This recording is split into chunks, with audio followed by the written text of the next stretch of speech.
Hello, guys. Welcome back to the Pitch Perfect podcast. Today, we got a big one. We got a big one today.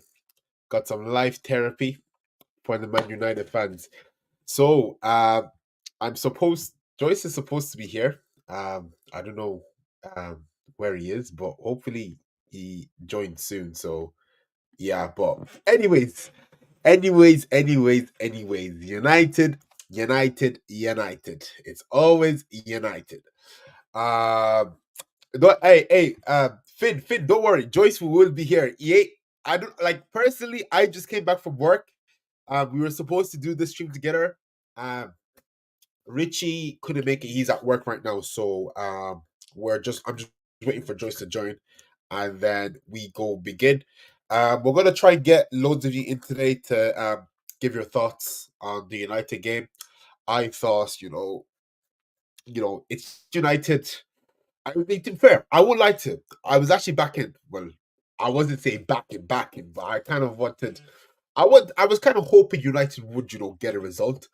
Um, then I seen Van de Ven. I was like, yeah, like the first goal, like kind of said how the game was going to go for the rest of the day. But yeah, it's peak. It's peak. If you're a United fan, it is absolutely peak for you right now. I won't lie. But we're gonna see what go on. I'm gonna upload the link to join the.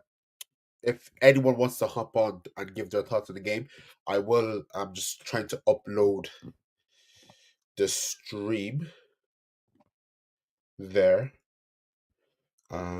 2 seconds now. Let me see here. Can I just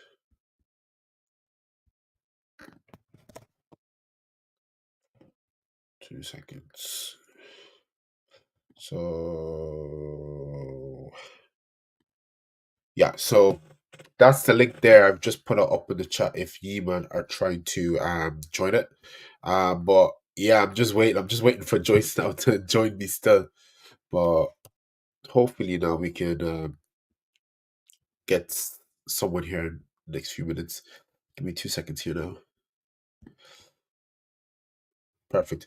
So I pinned that message at the very top. Um but yeah, big game. United, bro, if you've been watching this podcast from the get go, foosball talk is like a mini Ten Hag talk, bro. At this stage point, bro, because what this man has done to this club, bro, is ridiculous. Bro's a fraud. Bro is an absolute fraud of a manager, bro. I know he won the Carabao Cup, I know he won the FA Cup, but my God, bro, this man, bro, if I'm a United fan, bro, the way I will go to this guy's house, bro, I can't lie. Because, bro, think about it, bro, yeah? See when they had the FA Cup against City, bro, there was literally a stipulation where if like we all knew like his job was on the line before the game. So basically if he lost, he was getting sacked. If he won, he was keeping his job. And I was thinking, I was like, bro, like Ten Hag winning these trophies for me as an Arsenal fan. I know he has one trophy more than Arteta, but people act like it's like 15 over Arteta. Um, what I think, Ten Hag winning these trophies doesn't have meaning to his progress at United because it's just hiding what's actually happening with that team. That team, you see, I get they won the game, but let's be real, they aren't better than City. They just play better than them on that day. That doesn't necessarily mean they're a better team than City. You get what I mean? So for me, I think Ten Hag winning the Carabao Cup and the FA Cup is just prolonging his job. It's just allowing him to stay in the job much longer because we were all seeing on social media that they were looking to sack him even before the final. And then when he got to the final, it was like if he wins, he can keep his job. If he loses, he's gone. So it's just a stipulation that allowed him to um it's just a stipulation that allowed him to stay. But yeah, I just think with United and Ten Hag, bro, like that's a broken relationship. And I'm hearing people now there was this narrative. I think as United fans, not me as United fan, but United fans, I think there was a situation where people were saying it's player power. Now, maybe 2 seasons ago, but now, like the team that was feeling today, that was 70% of Ten Hag signings. So we can't really call it player power. The only players that played through multiple players now on that pitch today were Rashford, Bruno, and Dallo. All the rest, Ten Hag signings. Oh, I'm sorry, Harry Maguire. But Harry Maguire was on the pitch today, but he's part of the squad. So it's only those 4 players who've been through multiple managers. The rest were Ten Hag signings. So therefore, I don't believe we could use player power. Again, I don't think that's a thing. Now, you see, my problem is with United, bro. This issue goes beyond the players, it goes beyond the manager. Bro, I don't know if any of you man have ever been to Old Trafford. My cousin went there recently, like with his friend. He said it was beautiful, but like he could see it was outdated, bro. You know what I mean? Like for me, I think the problem that lies with Man United, bro, it's an internal issue. It's nothing to do with the players. It's nothing to do with it's nothing to do with the club. It's just a thing where um it's just an internal, bro. It's all from the hierarchy. It's all from top to bottom. It's all fucked. It's all fucked. And I think the only way I know idiots have come in and tried to fix things, but unless United do a total rebuild, it's never going to work. No matter how many managers, no matter how many players, it's never going to work because you're not sorting the root of the problem, which is the hierarchy, the way the atmosphere, the environment, the club culture. There is no culture at United, bro. These players come and collect a wage and go home, bro. There is no passion in that club like there was during the Fergie area, bro. There's nothing left in that club, bro. You come play a match, collect a wage, and go home, bro. And that's the sad thing, bro. Because you know what it is, bro. Like United will always be one of the biggest clubs in the world, but I think now, as United fans, you need to accept that at this moment of very time, I'm not saying for the near future, you ain't getting back to that former glory, bro. Because this club is just rotten to the core. They're rotten to the core. And if I'm a Man United fan, if I'm a Man United fan today, bro, it's just like you don't like. You know what? If they say the same shit, people are probably saying the same thing as me every week. And like I'm an Arsenal fan. I'm an Arsenal fan. I just think what's happening right now is crazy. I think right now what's happening is crazy with that club. Everything is wrong from top to bottom. And it's gonna be interesting to see what the news is tomorrow because people there's no way Ten Hag still keeps his job. If he does, it's a miracle. But I think there's going to be internal talks held tomorrow about this man's progress. I have the first viewer, Nathan. He is a Man United fan. I'm a great friend of mine as well. He was on the live stream for the under 25 draft as well. And he also gave a very good insight on where Man United were at the time when we made that stream. He actually texted me first and said he wanted to get on the call. So I'm just going to bring him to the call there and see what he has to say. For anyone who does want to join the stream, it is pinned at the very top. So just we'll do one view at a time. Now, sometimes, if we can, we'll try and bring other viewers. But if you do, we'll see you on the stage. And then when we have the time, we'll add you in. But without further ado, we're going to welcome Nathan into the stream. What's Well, it, what's Nathan? up, man? All good, man. All good. Well, as good as can be after today's performance. I think you might be Can you hear muted, me? Nathan. Hello? How are you? Can you hear me? Yeah. Yeah, I can hear you. I can hear you. Yep. Yeah, can you hear me now? Yeah. I can hear you. Yeah. Welcome, Nathan. Welcome to the stream. Yeah. Yeah, man. As good as can be after today's performance. Now.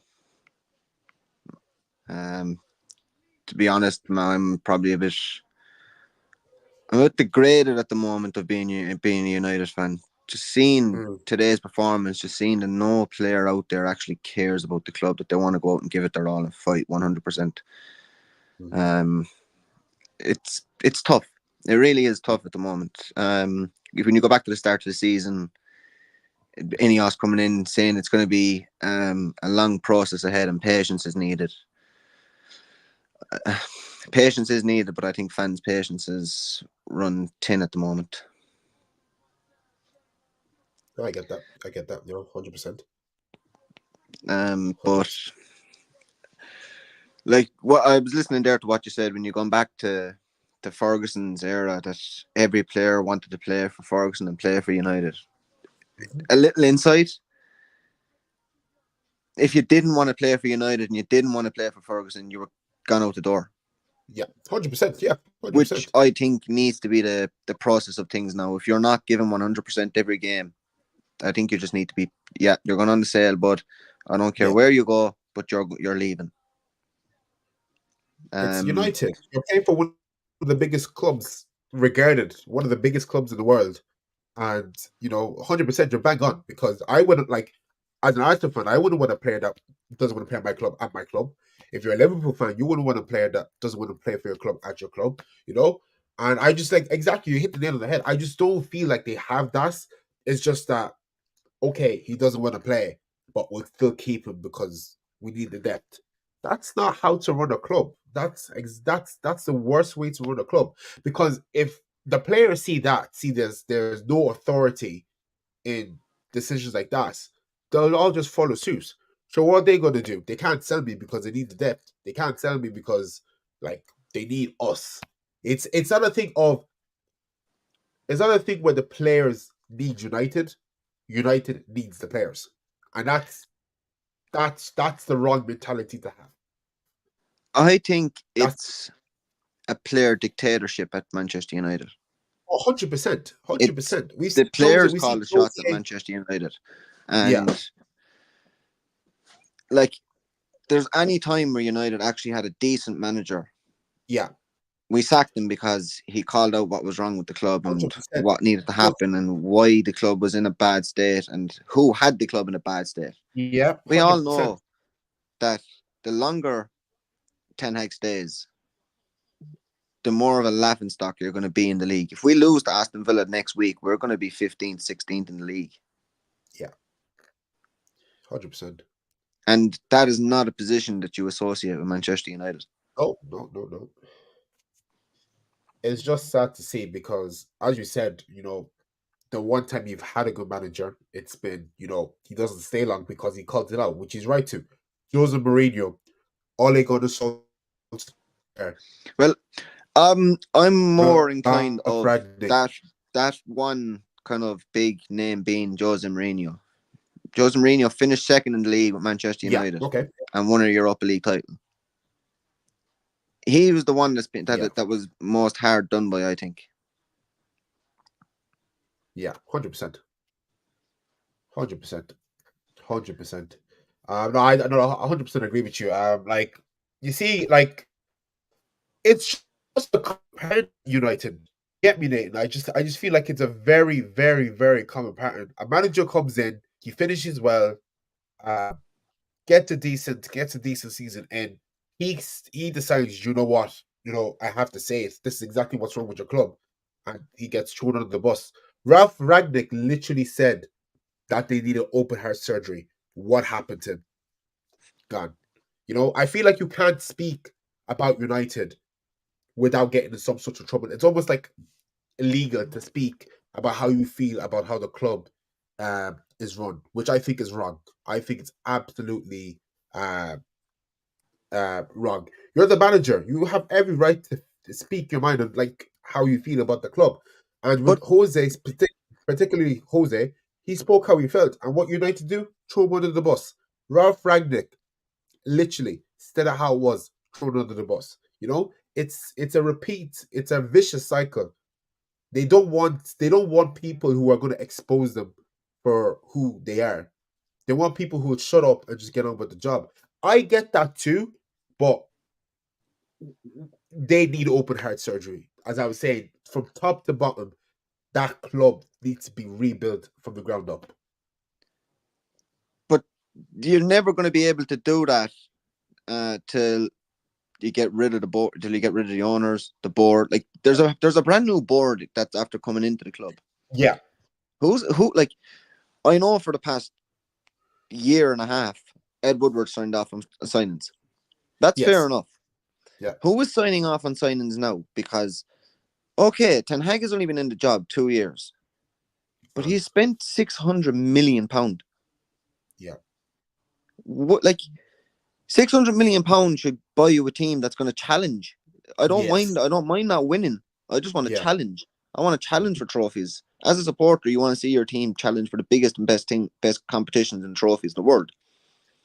We're not doing that because of our inability to buy quality players, but yet we're trying to buy ready-made players for big money and big transfer fees that Yeah. it just doesn't work. It never has worked and it never will work. Yeah.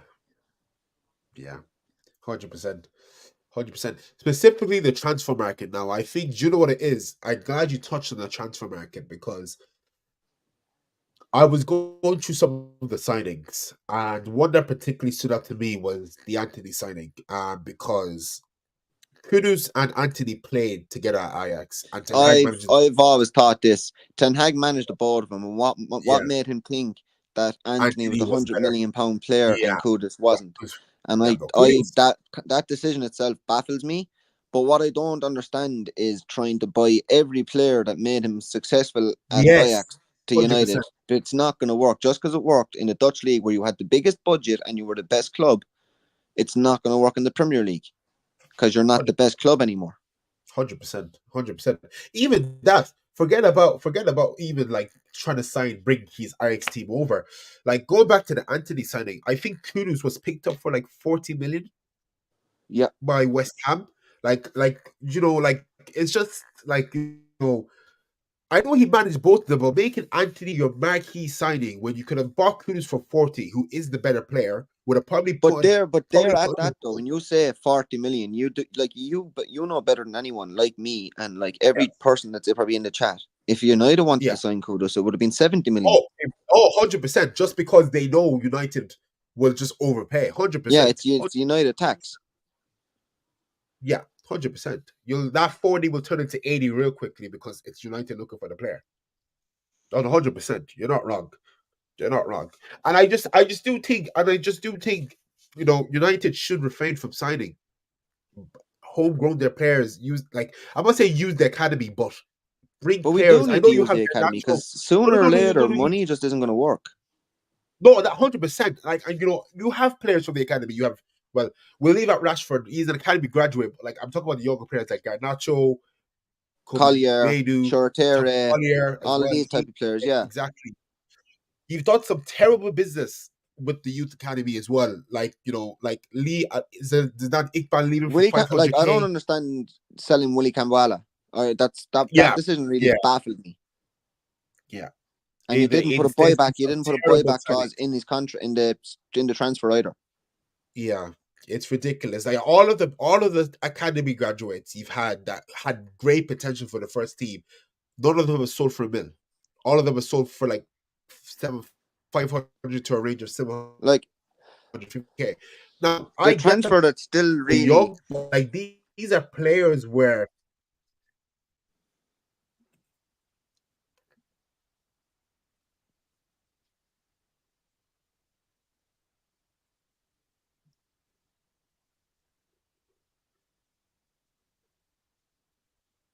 you still there? Yeah. yeah, I'm saying okay. The transfer that still baffles me is the Scott McTominay. Like it baffled me. Bro, oh my god, I was gonna touch on him later We're on the stream. crying out for a big, tall, physical midfielder. You just sold one. Yeah. And has now scored 3 goals, I think, in 5 games for Napoli. Yeah, I see that. Yeah, I was about to mention that. Yeah, he's on 3 goals in 5 games Like in it's Napoli in sick. their Serie A. Why? Yeah, and you know what? The worst thing, the worst thing with Scott McTominay as well. He was one of the only players I think you would never hear about the headlines about him more than complain. He came in, went onto the pitch, and gave it his all. Never one play what was happening. He just put his head down You couldn't and bash just the effort he played gave. football. The effort he gave was No, you couldn't. 110% You couldn't. every game, and if he knew he had to give you an extra 10%, he'd give you 120%. Like I'd 100%. seen Mercury commenting 100%. there. That's my Scottish monster. Like that, Scott McTominay is Scottish Ronaldo. Yeah, 100%. Like,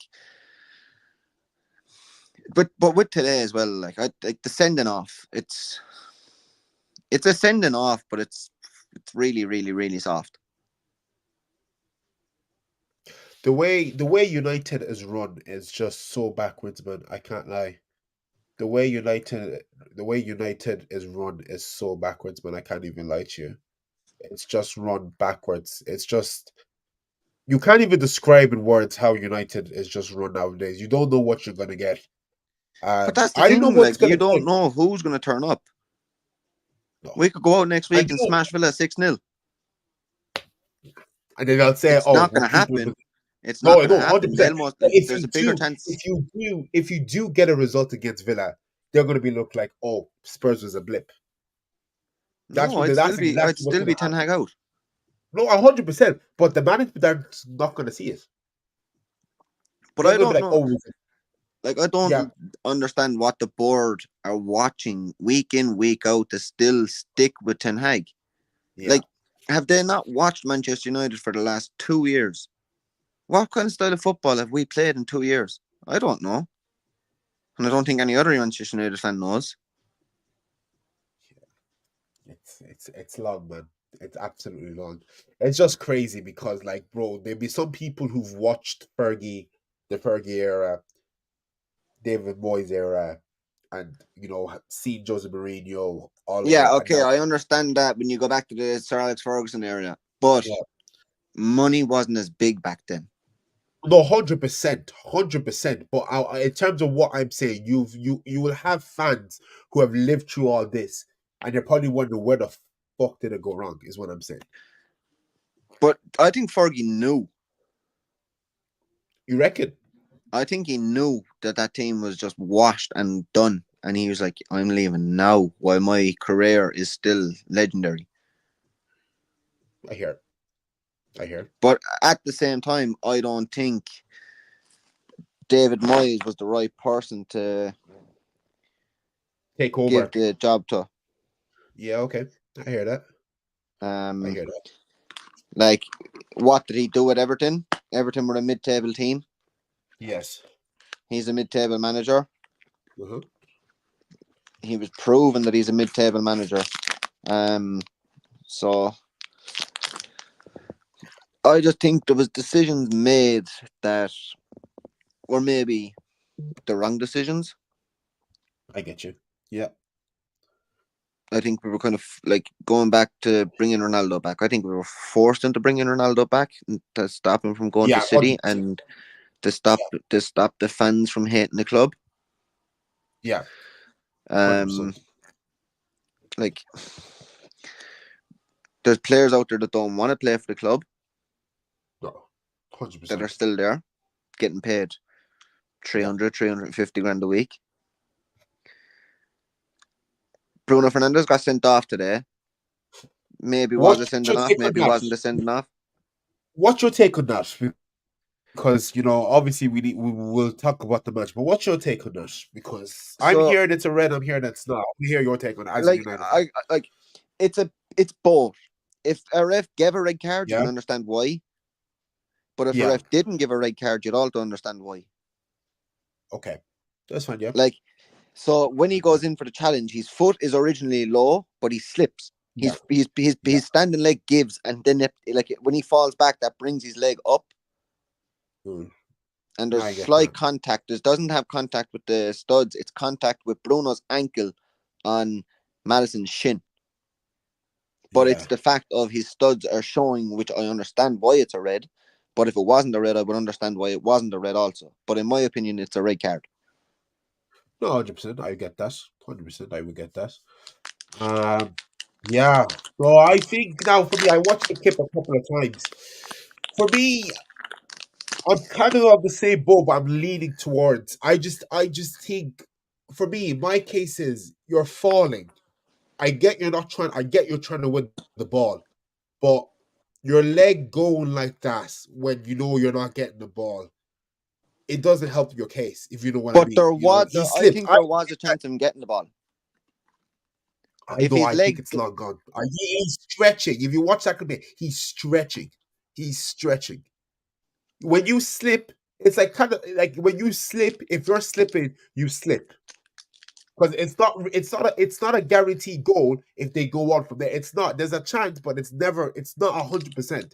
I just think an experienced player like Bruno should have just fell, picked himself back up, and just went again. Because when he slips, his leg just extends and just his studs but exactly as you said. His studs don't catch Madison. It's his ankle, but the way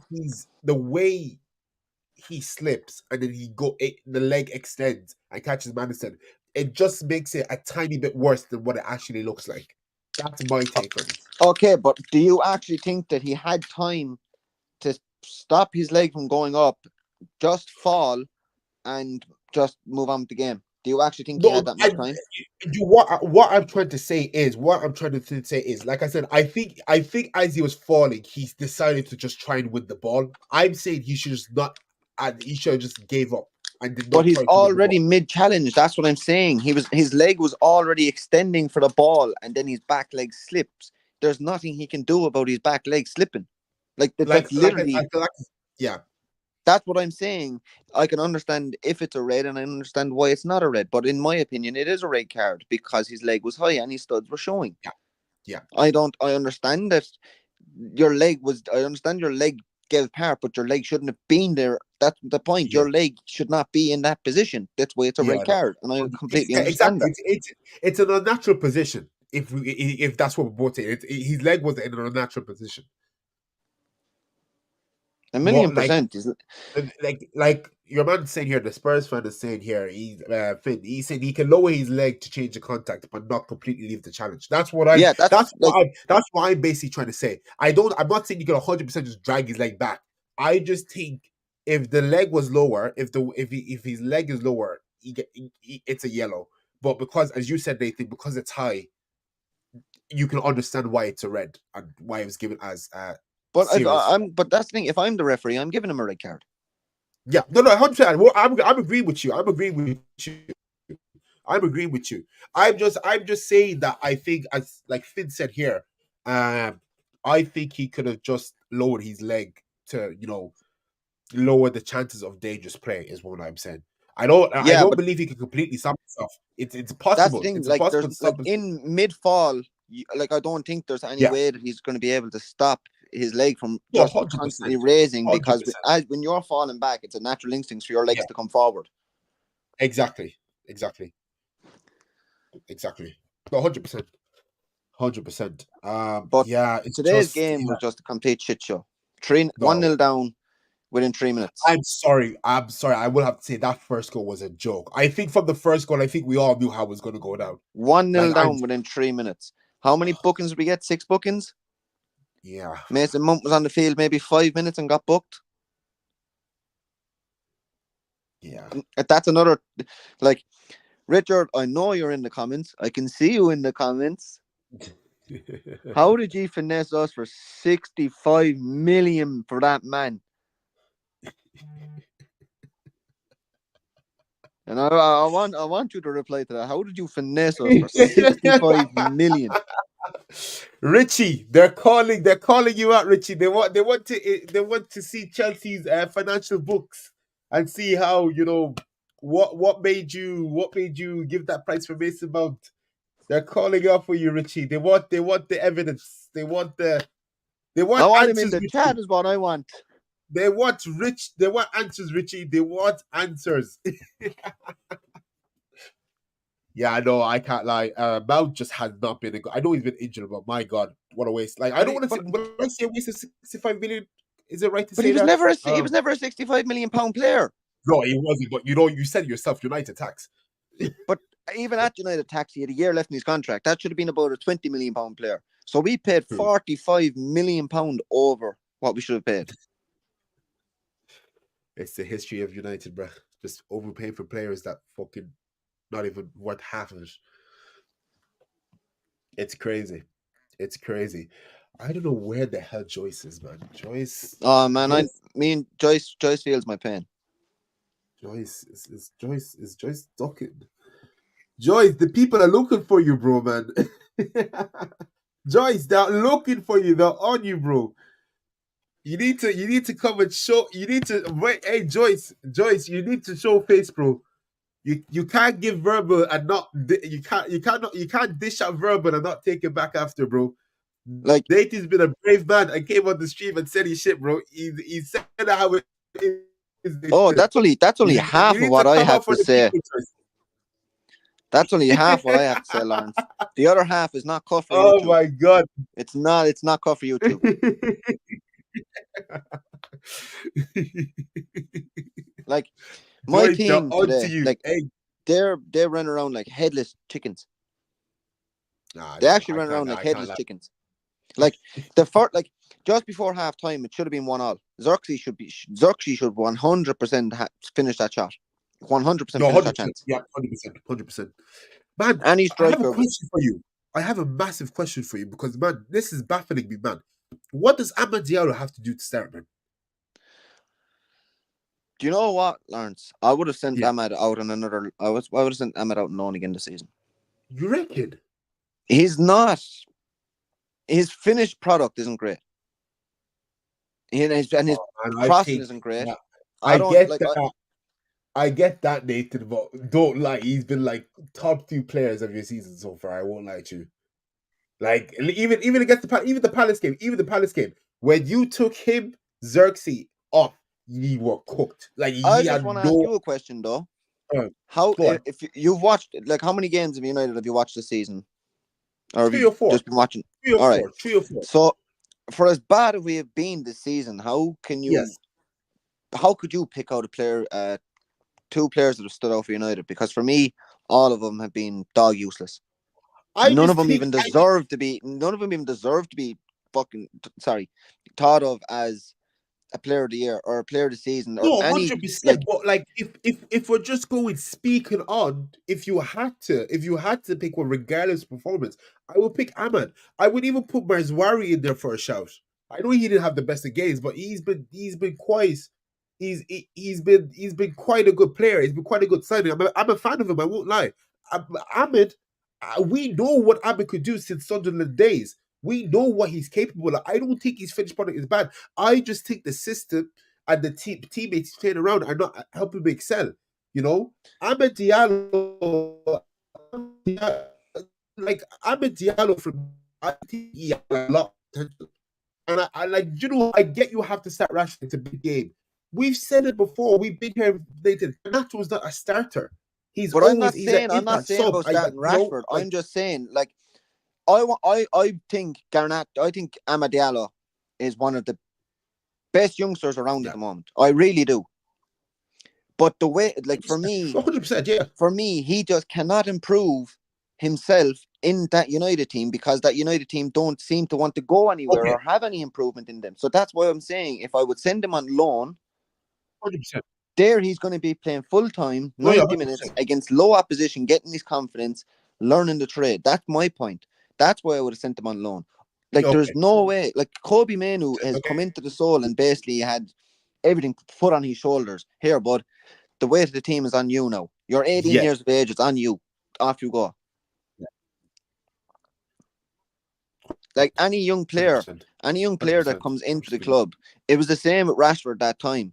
Rashford, when he came in, scored the 4 goals in 2 games. The weight of the club was put on him. Oh, you're the next star boy, but here, the weight of the club is on you. Yeah. I just don't think a player can improve in that United team at all, because one, the manager, his style of play is non-existent. His substitutions at times baffle me. His tactics baffle me. Yeah. His team choices baffles me. Like, I just don't understand what he sees in half of the players that are playing to still play him. Yeah, no, I get that. 100% agree with you. Sorry to interrupt you there. Special announcement, people. Joyce has just got back to me. He is just getting set up. He will be in the studio in 5 minutes. I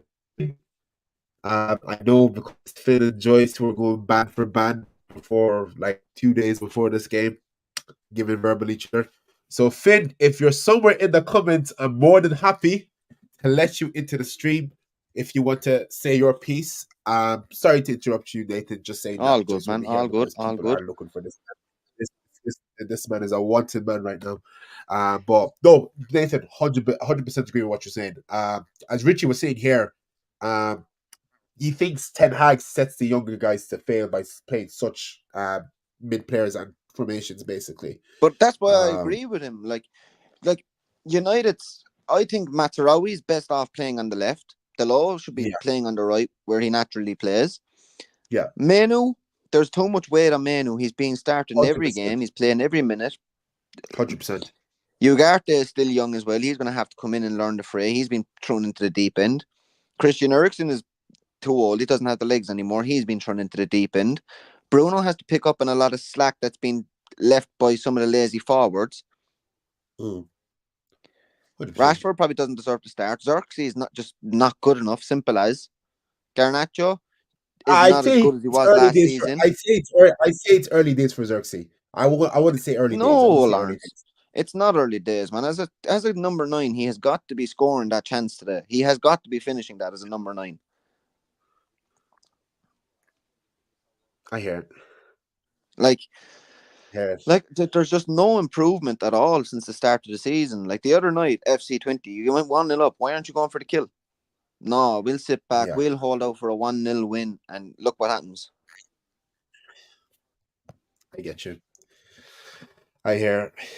So Finn's not going to be able to join the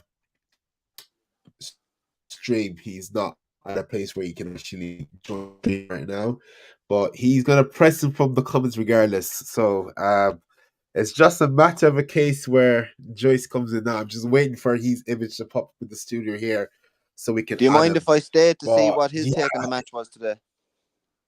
oh man, you see Joyce, man. Joyce is a broken man at the moment. I won't lie, bro. I'm Joyce, broken as well, Clarence, because it's actually it's breaking me to be a United fan at the moment because I don't know what to expect on a weekend. I'm waking up on a Sunday morning.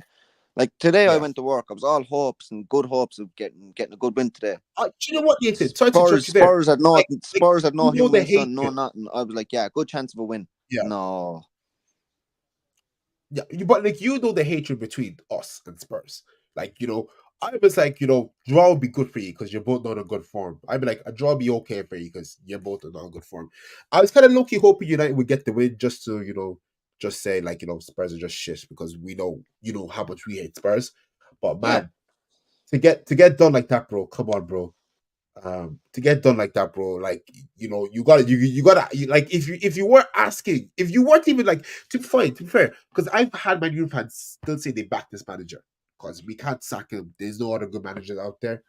I get that. I still think Thomas Tuchel, um, is the next manager. I think now I heard Ole said he would take the job, but yeah, it's just bad. I am gonna stop there. We got Joyce live in the flesh. Lads. We're gonna add him to the stage right now, and we're gonna get things started. So welcome to the stage, Joyce.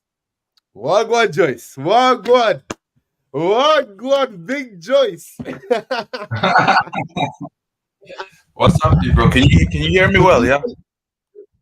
I can yeah. hear you. We can hear you live and clear, bro. We can hear you live and clear.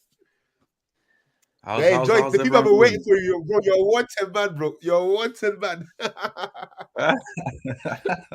You're a wanted man, Joyce. Hey, bro. Look. Whoever wants to speak, bro. Look, the floor is yours, bro. I ain't got nothing to say. Like, what you may call it? The match review is uploading, so I don't even want to say too much here, bro, because like my match review is uploading. It should be out in a couple of minutes, so I'll I'm have to not go I'm have a not even listen to trying to that. say too much. I'm not even trying to say too much. I'm sure Nathan said everything that needs to be said, bro. So Half I of ain't it, even gonna say yes, but the other half of it, no, because it's not cut for YouTube.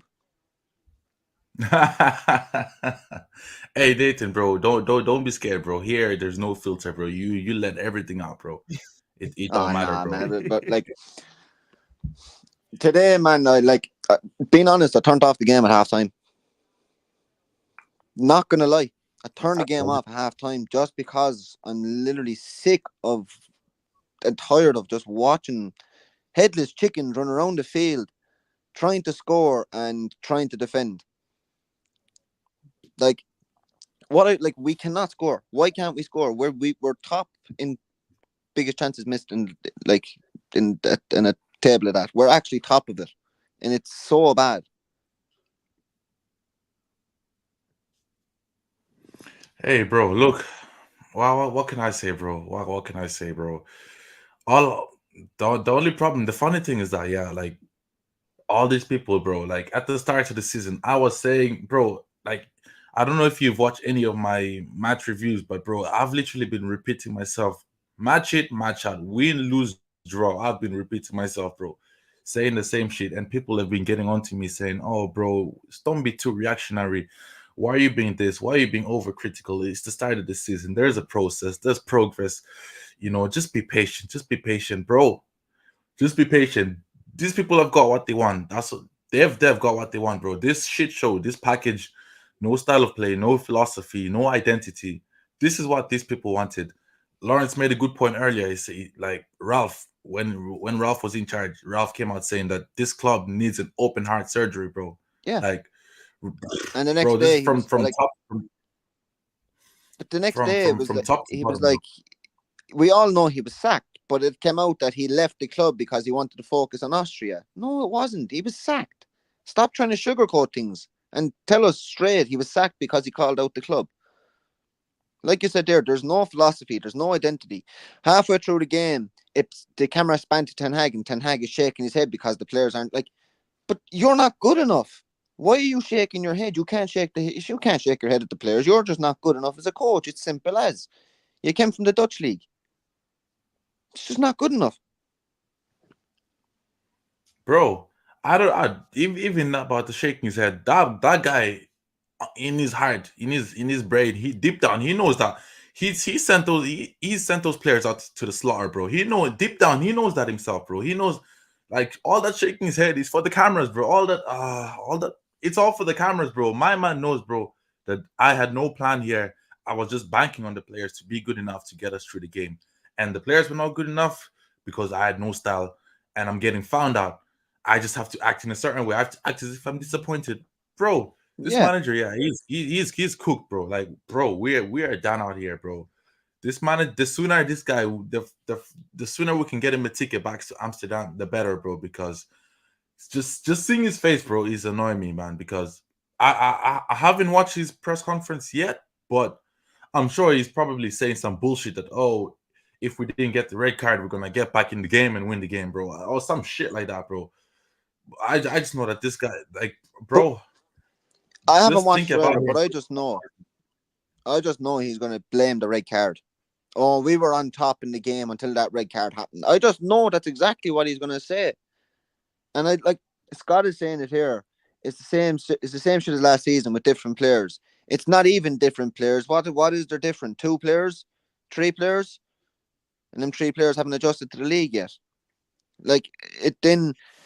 Yeah, Rich, I agree with you. He's not helping them improve because he has no he doesn't know how to. He's crap. He's absolutely crap. Bro, all like you were making a good point, yeah, that like earlier, because I heard bits and parts of the talk, bro. Like you were spot on. You said Mourinho was in charge, bro. Mourinho spoke against the club, they got rid of him. LVG spoke against the club, they got rid of him. All these people who be speaking against the club, we get rid of. Like I don't know what it is we're trying to do in this club, what it is we're trying to hide, but like as soon as someone speaks on the club, as soon as someone speaks about the problems and tries to go out of their way to fix the problem, somehow those upstairs, bro, just are like, oh no, we love the problem. Fuck off. Like I don't understand what this is, because as soon as someone is direct and lays out the problem there, the club lets him go immediately, bro. We've seen it too many times, and like with this guy, with this fraud, yeah, like he's not said anything bad about the club. Hence why the club is they love him, bro. Like he's just a yes man, bro. He's Exactly. just the front. All the problems that is happening, all the shit that is happening, we can just pin it down to him, bro. He's just a bro. Look, in this game specifically, bro. You look at the contrast between us and Spurs. Like man for man, Spurs don't have better players than us, bro. I don't care what no Spurs fan says tonight, bro. Man for man, Spurs don't have better players than us. But you look at the contrast in styles, bro. You look the Spurs players. You could tell they knew what they were doing. You could tell that they knew what they were doing, bro. They had an identity, bro. They they had a style of play. They had an intention, bro. Bro, how can we be playing at Old Trafford against Spurs, bro? And we're looking like that away team, bro. We're playing on the counter attack against Spurs, bro. Come on, bro. This is unacceptable, bro. This is unacceptable. This manager, the sooner he F's off, the better, bro. Bro, of all teams, bro, I cannot take playing against Spurs on the counter attack at home, bro. No, Like, bro, not for as bad as Spurs are. Bro, this is not even one of the best Spurs teams out there, bro, and we're playing on the counter attack, bro. What? Like, I just think, do you know the way we have a honeymoon phase with all our new managers? Yeah, of course, bro. Yeah. I think we should just do a Chelsea on it. Yeah, I'm calling you out, Richard. You still haven't answered my question. I'm calling you out. I just really think we should just do a Chelsea on it. Once stuff starts going bad, sack the manager, have a honeymoon phase. If stuff starts going bad, sack him, have a honeymoon phase. If you keep on having honeymoon phases, you're bound to win something. It's a bad way of going about things, but the way we have went about things in the past few years, we've had 2, maybe 3 top class managers and sacked them. We were winning things were going well, we were getting results. Fair enough, they didn't play the most attractive style of football, but you were getting results. You were making teams like City, Liverpool, Chelsea, Arsenal, you were making them struggle when they came to Old Trafford. Old Trafford isn't a fortress anymore. Old Trafford used to be a fortress. It's not anymore. People laugh. People when they see they're going to Old Trafford, they love it. Oh, Richard, yeah, I was about to say that as well. Joyce, man to man. Let's run this. Spurs. Let's run this. Spurs Let's United, man to man. Spurs have a better team. You ready? Whoa, man to man, nah, bro. Man to man, Spurs have a better team. Hold on. As the fan, I want to mediate this. Okay, we're gonna switch this thing over. All right, we're gonna go from position for position. We're gonna do a combined. Spurs United. Give me 2 seconds there. Let me just pull up something here, and we can start this shit, bro. Man for man, I think they have a better squad. Bro, they just have a better manager, bro, at the helm, bro. They just have a better manager who's actually no, they have a more solid defense. That's what I see in it. They have a way more solid defense. They have 2 centre halves that were offered to Manchester United, but Manchester United refused. Yeah, Erling Haaland also offered to Manchester United, refused. I hear that, bro, but I wouldn't Musiala sit down offered to Manchester United when he was 16, refused. Hey, bro, but why are you surprised though, bro? This is what we do. This is what the club does. This is what we do. So that does not surprise me, bro. That does not surprise me. How could Jude Bellingham come to the training ground, bro, and yet he signs for Dortmund, bro? Like, bro, what? Bro, this is what we do, transfer bro. ground and seen that the facilities were shit.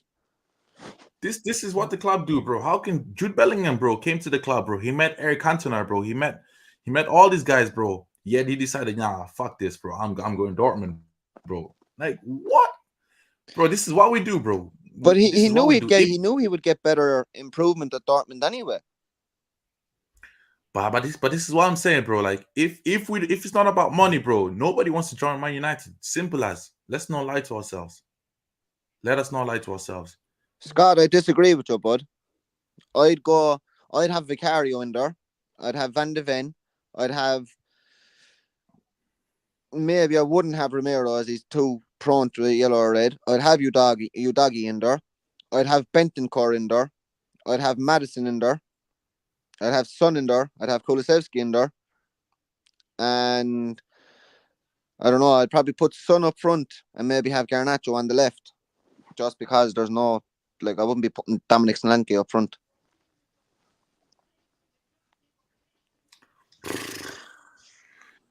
Still, bro, still.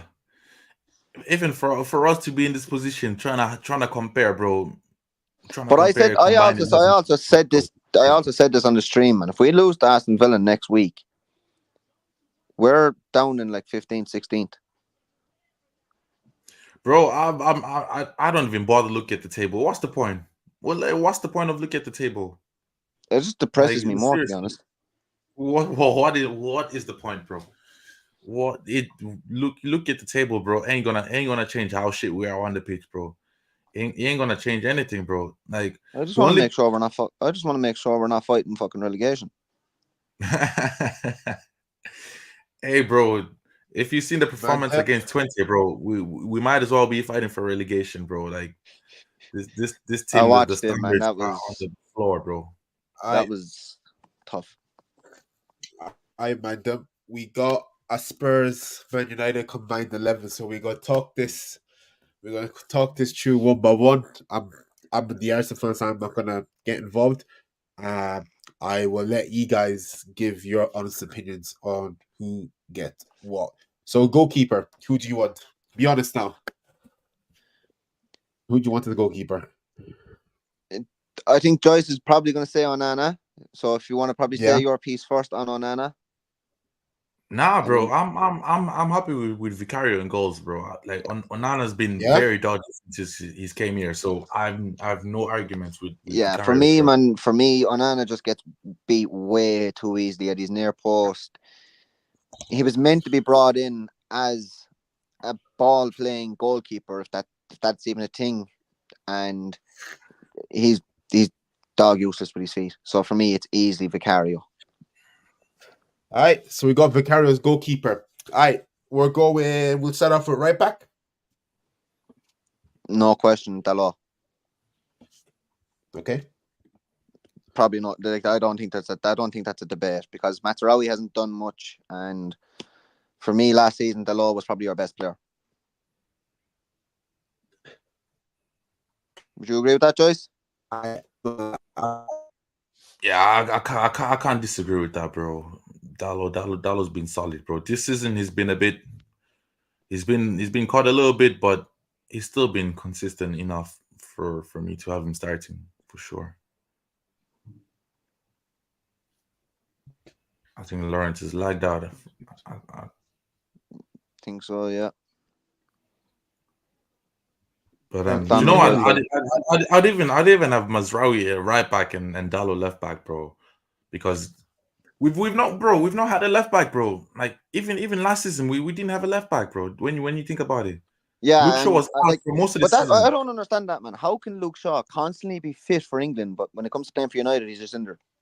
Yeah, exactly. So yeah, now do you know what? I'll even have Dalot at left back, bro, because he was basically our left back last season. Nah, see, I'm gonna put up a debate for Udogie at left back. Like, it's Udogie has been rock solid since he came into Spurs, I think. And I just think the fact that Dalot isn't a natural left full is what's catching him out this season. The fact that he's constantly he's not predominantly left footed, so having to turn off his left and stuff like that, I think that's what's actually making him probably that bit of not the player he was last season, just because he's playing out of position. Fair enough. Yeah, that's fair. All right, we're gonna go for Dalot and Udogie in fullback. Yeah, I can argue with that. But what else? So center back, Lawrence, you okay, bro? Yeah. Yeah, I think he's still. Yeah, he's still back though. He's back. Hello, can you hear me? Yeah. Hello. Sorry about that. My Wi-Fi has been up and down all day, so it's just cut me off at the most. I'm on my hotspot now. It could cut me off again. I don't know what's gonna happen, but my apologies if it cuts me out again. To get someone else for the Wi-Fi, but I'm on my hotspot right now, so it could cut me out again. So my apologies in advance to anyone who's watching the stream. The Wi-Fi is just really bad where I'm at the moment. I'll just share my screen again. Then we can continue there. So we were saying Dalla right back, was this? Dalla right back, and we've decided on Udogie at left back. Udogie, okay, that's a fresh shot. Perfect. All right, our two centre backs. I'm gonna go for De Ligt and De Ligt and Van de Ven. I'm gonna be. I can't lie. Van de Ven has to go up there, bro. Yeah, Van de Ven, hands down, I think. And Van de Ven has to go there. Just because Van de Ven and Martinez are both left-footed. Scott actually said it. Like, I was actually thinking that as well. Like, I would go De Ligt, but I don't know. De Ligt of late hasn't, like, I don't know, like, since he's came to United, he hasn't really wowed me. He was solid against Southampton. No, De Ligt. He's been one of our best players this season. I know tonight he was horrible. He didn't have a good game, but so I'm putting Van de Ven at left CB. I'm putting Van de Ven at left CB. Van de Ven left centre back, yeah. Perfect. Sorry, it's the wrong side. I'd back De Ligt. Mercury, the only problem I have with Romero is he's very, very, very prone to picking up a red card. Yes, I would. He always throws in a wild, dirty challenge every now and then. That's why 100%. I wouldn't have him in there. 100%. 100%.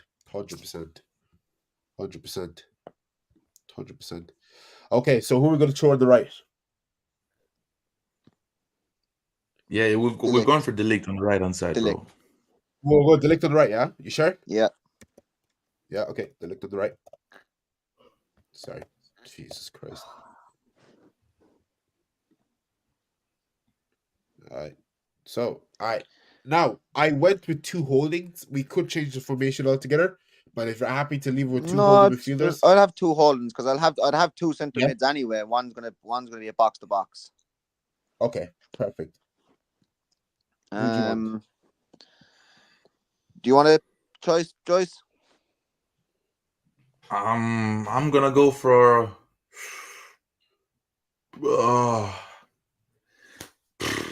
Kobe Mainu and Casemiro, bro. Let's do that. Whoa. No shout for Rodrigo Bentancur. Bro, I would say on his day, but Suma probably gets in there as well. Over who though? When he's fit. I know when he's fit, Basuma gets in there, bro. Basuma gets in there, bro. When he's fit. Over who though? Casemiro. Nah, bro. Man, you mad? 100%. No, 100%. Nah, 100%. 100%. Casemiro wouldn't go in there for me, but Basuma would definitely not be going in over Casemiro, and that's a definite no. Definitely not. When he's fit. It doesn't matter. When Casemiro's fit, he's one of the best DMs in the world.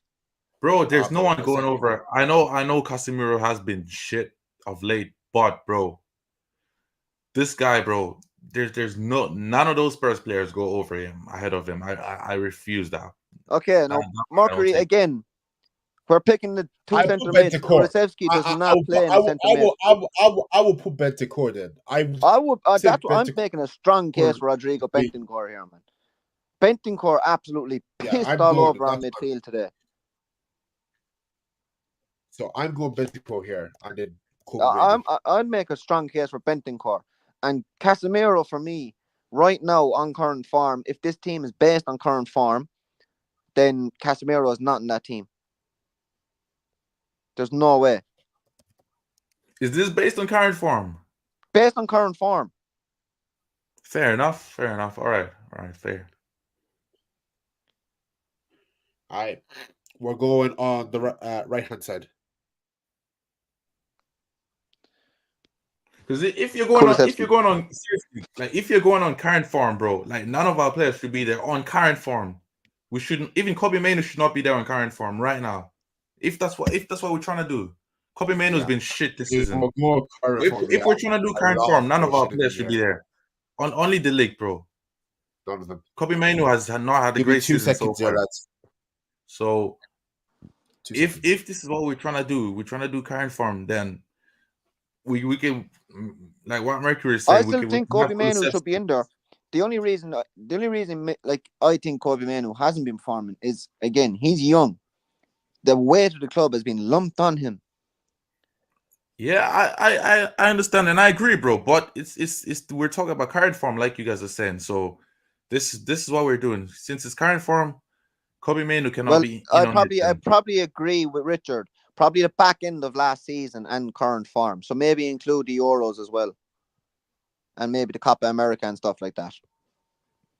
Fair enough. And yeah, obviously natural ability. So what are we doing? Is this current form or just basically who's better than Richard made a good point. Do current form in the back end of last season. So we'll probably include the Euros and the Copa America and stuff into it. Okay, then Dallow's definitely staying. So are we going for the right or the left? Have to rethink. Are we going for the right or the left? For Dallow. No, like, are we going for the right mid or the left mid next? If you're doing back end of last season to this season, a lot of players can't be here. This is why I'm saying, bro. He can't be here. Yeah. De Ligt can't be here then. Well, current form out of both teams, even with current form, De Ligt has to be in there. Yeah, but if you're if we're going off the last stick and we're going Euros, De Ligt, like the only thing saving with De Ligt is just he starts United. I can't lie. Other than that, he can't be here. That's my opinion. This is the problem. That's what you need to decide, because I can make a lot of cases for some players here. A lot of players can't like I think the only thing I think the only two I think the only players you got named on is Vicario, Dallo, Van de Ven, Bentancur, and Mainoo. Udogie is definitely nailed in there as well, man. I don't think Udogie has been outstanding for Spurs. Outstanding. He's been good. He's been good, but we need to understand he got that injury and he was basically out for like the rest of the season. Up to that point, he was, but like that's half a season. Can you really give him that just based half the season? Natural ability as well, yes. I don't know. That's what you have to decide. I just think Udogie can't be there because he only played half the season. He only played half the season last season. I get it if you have no other choice, yeah. But if we're going off form and that last end of the season, so if that's the case, you have to put Dallo left back, and you have to maybe put Wan-Bissaka. Wan-Bissaka or Pedro Porro at right back. Yeah, in my opinion, the easiest way is just natural ability, bro. Just natural ability, because this thing of form and stuff. So if we're doing natural ability, then I think the team stays as it is. Or if we're doing overall ability for their whole career? Bro, come on, bro. Are we doing overall ability for their whole career? It's your 11. You need to decide what you want to do. You need overall, bro. Overall career. Because they didn't just start playing football this year, bro. We're doing overall, bro. Okay, so Bentancur comes out, Casemiro goes in. Yeah, that's fair. We can do that. Okay. But if that's the case, Mainoo probably shouldn't be in there either. Yeah, we can take Mainoo off. I have no issues with that. So maybe take Mainoo out and put Casemiro in. What are we basing this off now? Overall, so bro. Mainoo out, Casemiro in. Overall. Yeah, overall, overall, bro. Yeah. Overall, yeah. Okay. So who am I removing? Mainoo. Yeah, so you're taking Kobe Mainoo off. Okay. Okay, that's done. Who am I putting in?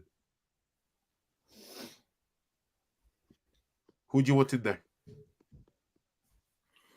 We can have Bentancur there and Bentancur and Casemiro. Bentancur and Casemiro, yeah. Bentancur and Casemiro, yeah? Yeah, we'll do that. Okay, perfect. Okay. Never thought I would see this, but it's okay. Okay. Right hand side, who do you want there? Garnacho. It definitely will be better. It definitely will be better than Johnson, anyways. Yeah. I think Garnacho. What are even the options on the right hand side? To be honest, Kulusevski, Brennan Johnson, Bro. Garnacho. Ahmad, I don't know. Bro, I don't care. I will die on this, bro. I will die on the hill, bro. This man is probably your best attacking player there is right now, that club. I will die on that hill. I will die on that hill, bro. I don't think he's better than Brennan Johnson. Nah, Nathan, come on. Sorry? Bro. Come on, Not bro. right now. Not right now. Not in current form. Not in current form. And if you're going, and if you're going on overall career, bro. If you're going on overall career, Ahmad has spent 2 seasons in the championship. Bro, you don't mean it. I know you don't mean it, bro. Come on. I know you don't. Ahmad has spent 2 seasons in the championship. I know you don't mean it, bro. For me, it's Garnacho right wing. I'm sorry. I'm sorry, bro. You give me one player to bring to my club between Ahmad Diallo and Brennan Johnson. It's Ahmad Diallo in a heartbeat. Are you what? Bro, Brennan Johnson, bro he can't lace Ahmad Diallo's boots. Bro, I know Brennan Johnson. Bro, I'm sorry. I know Brennan Johnson scored today against you, but did you see him do anything against Arsenal? This man had it, bro. This man, bro, I didn't even know he was playing, bro. I watched that game, bro. Brennan Johnson is not even half the player Ahmad Diallo is, bro. So what if Ahmad Diallo played in the championship? What has Brennan Johnson done for Spurs, bro? What has he done? That's a crazy take, bro. Crazy. Nah, bro. It's scored 1 goal. Bro, they probably have the same GA, bro. Man, he has like 3 goals. Bro. Brennan Johnson ain't better than the fact that I'm an Arsenal fan and I'm telling you Ahmad Diallo is better than Brennan Johnson, not because of pure bias, bro. The fact that go put Ahmad on that team, bro. Sorry, for me, Garnacho goes on the right, but Brennan Johnson. Bro, Ahmad has to be there, right or left, bro. Ahmad, bro. Ahmad has to. Ahmad doesn't have to be there. Ahmad has. I'm putting Ahmad, bro. I'm putting Ahmad, bro. I don't understand how you could. Go on, bro. I don't understand how you can say Brennan Johnson is better, bro. Like, that has nothing to do with my hatred. I just don't understand how you can see Brennan Johnson is a better player than Ahmad, bro. But you literally said before Joyce, you literally just said that Ahmad has the potential to be one of the best wingers. Yes, he does. He has that. He does. But right now he's not in this combined 11 right now. He does have the potential to be one, but right now he's not. Bro, I'll be real with you. You can say that, bro. You, if Ahmed had the same minutes, bro, because this man should be starting week in, week out. He should not be on the bench, bro. I guarantee you, if Ahmed had the same amount of minutes and opportunities as Brennan Johnson right now, Brennan Johnson wouldn't even be a conversation right now, bro. Brennan Johnson would not be a conversation right now. Right now, Ahmad does not go on this team right now. It's impossible to put him in this team. So you can't put him in the team. You can't put him in the team over Garnacho when Garnacho is the one that's starting. But listen to me. You just then Casemiro shouldn't be the team, bro. You need to understand you're basing this off of overall ability, bro. If you can't put Ahmed, Casemiro shouldn't be the team. If you're going with overall ability, then Garnacho is in this team over Ahmad. Natural football and ability, Garnacho is better than Ahmad. Come on, bro. Nathan, come on, bro. Don't do this, bro. For me, natural ability, Garnacho is better than Ahmad. I'll be real. I'll be real with you. I'll be real with you. Yeah. Ceiling. I think it goes to be Ahmed, Garnacho, and then Johnson, bro. I agree, bro. That's Literally simple. that's it for me. No I'll give Trust, I'll give hate you me. Ahmad on the United right, fans but for can me probably right now bro. he does not go on this team. United fans can call me crazy. I would take Ahmed over Garnacho every day, bro. I would, bro. Facts. I'm telling you right now, bro, because bro, Garnacho like is still raw. There's still ends of his game that he has to like, bro. We've been saying every time we talk about Garnacho, we've always said he does not play good as a starter, bro. You bring Ahmed, you start him, you bring him as a sub, he will leave with something, bro. That is why I'm backing Ahmed, bro. Garnacho cannot start a game and finish it with leaving something, bro. Where Garnacho thrives off, he thrives off coming in when the opposition are tired. That's where he thrives. He just wears and grinds him down and he leaves with something, bro. Whereas Ahmed, bro, like bro, see, this is why because people will call me crazy. People will call me crazy, yeah. Man will literally cry when you had Anthony playing for you on the right hand side to bring Ahmed back. Now that you see what Ahmed is capable, y'all saying, "Oh, he should be starting week in, week out." When it comes to debates, when it comes to debates, you're like, "Oh no, we should have put them." Bro, I'm telling you right now, Ahmed is the best attacker you have in that squad. Whether he plays start or put on top, he's the best attacker you have right now on that team, bro. You can say Garnacho, but we've all said this about Garnacho. Your fans have said it. Garnacho is not a player who starts. Garnacho is a player who comes off the bench when the opposition is tired and he does his thing, bro. Is it Trossard? I've always said like I don't trust the start. I don't trust the yesterday, but I think of the same way as Garnacho. I think he's a player who finishes off. He got a golden assist yesterday. But these are impact subs, not they're not Garnacho for me has potential, but for me, I don't think he's as fully polished as Ahmed is. That's just my opinion, bro. That's my opinion. If like bro, because I guarantee you, bro, when you play this big game and you're looking at the bench and Garnacho drops a stink after starting, you'll be like, bro, it will happen. You will start him and say he needs to play on the bench. He needs to come off the bench. It will happen. I'll come back to it, bro. I'm saying it right now. Garnacho cannot start and finish well when he starts, bro. He comes off better as a sub. Ahmed, I'm telling you right now, this man is the truth, bro. This man can start and leave with something, bro.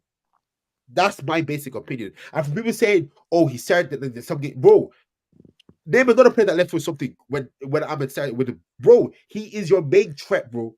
And like, bro, and like as you said, Nathan, he's probably better off going alone again, bro.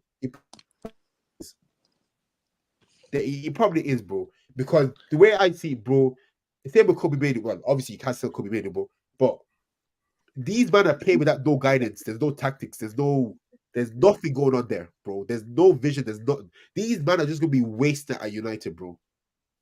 So, but my thing is, I think Ahmed is probably the best attacker at United right now. But it's your 11. Whoever you want me to post, I'll put. But I generally think not having Ahmed there, especially what currently based on overall ability, is crazy, bro. I'll give you It's Ahmed, crazy, bro. but for me, I'll give you Ahmed. But for me, he just if it was just my 11, he wouldn't be in there. But I'll give you Ahmed. That's fine. No, you just have to decide. I can't. Like, I'm just saying my piece in it. You man can decide who you want to pick. If you want to take out Ahmed, that's cool. But I just think, from an Arsenal point of view, I think he gets in there just on ability alone. Like, he just gets in there, bro. He's just, like, for me, I just, like, there's a calmness to him. Whereas Phil with Garnacho is just chaos, if you get what I mean. But I'll let you man decide. Do you want to put Ahmed or No, do you want to take I'll him give out? it Ahmed. But I'll that's give it. I'll give Joyce okay. Ahmed. Perfect. As long as you're happy with that, that's all. Yeah, no, I'll give Joyce Ahmed. Okay. Should we go into camp or left? No, we go for the attack midfielder. Yeah. Yep. Who do you want? This can't be Bruno Fernandes. I think you're both going to say Bruno, but like It cannot. I don't think like Joyce might say Bruno, but I'm not saying Bruno. What? bro. Bro, bro. If you've seen my videos, bro, you know that Bruno's one is on the bottom of my list, bro. Like he's been on the bottom of my list for What? years, bro. I don't rate that guy one bit, bro. So Neither do whoever I. you're gonna put there, Kulisevsky, I I don't care, think I bro. think it's I think it's either between James Madison or Kulusevski. Yeah, Madison, I guess, because Bruno's a brain dead I think it's footballer, bro. Madison just because he's a Yo, lot hey, more. hey, Scott, bro, you might be the one suffering head loss. Off for Bruno beats an on for Madison, bro. Is this Bruno's the same, useless, Scott. man? Is this the same? Are you watching the same United, bro? An off for Bruno beats an on for Madison, bro. Scott, bro, Bruno only shows come up in on, small teams. bro. Hey, Scott, I know Hey, you're in bro. pain right now, but bro, like that's a crazy statement, bro. And not for Bruno, for an on for Madison, bro. Yeah. Madison Scott, catches, Scott, bro. Scott. If Madison could stay injury free and be on form, bro, he probably gets on the plane. He probably gets on the plane, no question, bro. I'm just yeah. He's joking. He's joking. He's joking. He's joking. He's joking. I thought it was serious, bro, because yo, I was about to Madison has to go into 10 anyway for me. I don't. yeah. I just think that's Madison, no yeah. debate. Okay, cool. The free kicks that the man hits, like, is just unbelievable. All right, left hand side. This should be interesting. Who do you want in there? Garnacho. No Son. Son's going up front. Okay. Oh, Yes, that's. I'm not having Joycey Highland or Dominic Solanke. Yeah, nah, come on, bro. I know Son hasn't been great, but like, bro, come on. They don't lace Son's boots any day of the week, bro. bro, I'll be real. I cannot have Garnacho over Rashford on ability, bro. Ability, bro. Nah, bro. Joyce. Ability. I can't, bro. I Joyce, can't. I know. I'm Hey, bro. sorry. Look, bro. Bro, there. Joyce, I'm sorry, bro. Joyce, No, I'm no, no. sorry. Yeah, I'm sorry to interrupt you, bro. Bro. I refuse. Rashford, bro. Garnacho over You need on to accept. ability, bro. No, look, Joyce. I said this before. See, Scott is saying it for me, bro. This man is a purple patch player, bro. He will be a what if player, bro.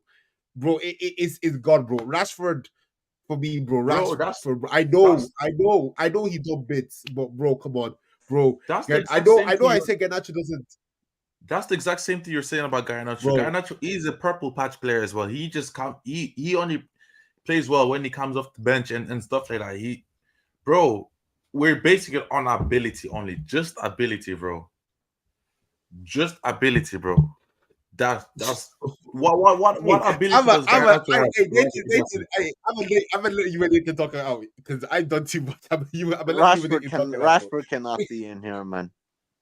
No, I just ask a simple question. What ability does Garnacho have that Rashford does not, bro? That's all I'm Garnacho asking. will actually take a man on and retain the ball. Garnacho will bust his bollocks to get back and defend. Rashford won't. Fine, Garnacho will pass. I'll give you Rashford won't. I'll give you the sentence. I will give you the sentence that will end the debate. Footballing IQ. There you go. Rashford is a one-trick pony, bro. Cut in and shoot on his left, bro. He has nothing else, bro. Rashford get his head on for a pass? Nope. Rashford to bring his other teammates into play? Nope. Bro, Garnacho may not be Garnacho's nowhere near the same level, but Garnacho can't do that, bro. Garnacho can't do that. Rashford's footballing IQ, it ain't there, bro. It ain't there, bro. I won't lie, bro. Okay, Bro, Mercury, okay. So the reason why Solanke is not going in my team is because he has had one good season. He had one good season and he bought him to try and replace Harry Kane. That is the most disrespectful thing that could ever happen to Harry Kane. You bought Dominic Solanke to replace him. He is never going in this team. Not for another maybe 2 or 3 years if he starts scoring 20, 30 goals a season. All right, man. Who you? But Joyce, okay. Go on. I'm honestly I suppose you were surprised I wanted Garnacho over Ahmed, but I'm very surprised you want Rashford over Garnacho. I really am. Hey, bro. Look, I agree with Mercury. The both of them have no footballing IQ, and I don't rate either of them. So this is not me saying I like Rashford or I like this one or that one. I'm just saying the both of them are brain dead. Let's clear that Agreed. out. But all Agreed. I'm just saying is just that in terms of ability, bro. I just feel personally in terms of ability, bro.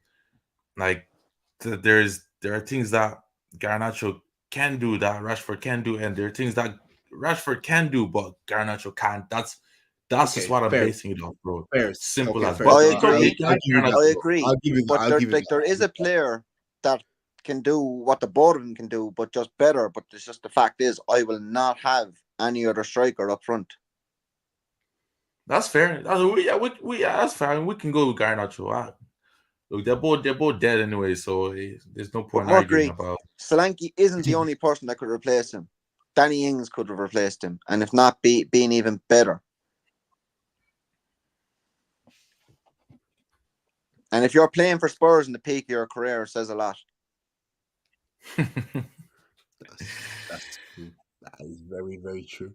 I won't say too much, but Spurs at the peak of career is brazy. What do we think of All right. Spurs? Shit! What do we think of shit? Spurs! That's a thank you.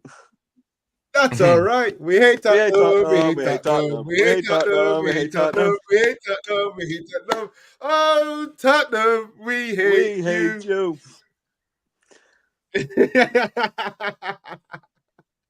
How Finn. many trophies you won, Mercury? Hey, Finn.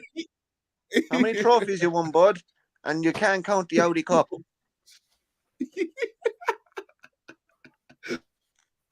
Oh, lads, it's coming down. It's coming down.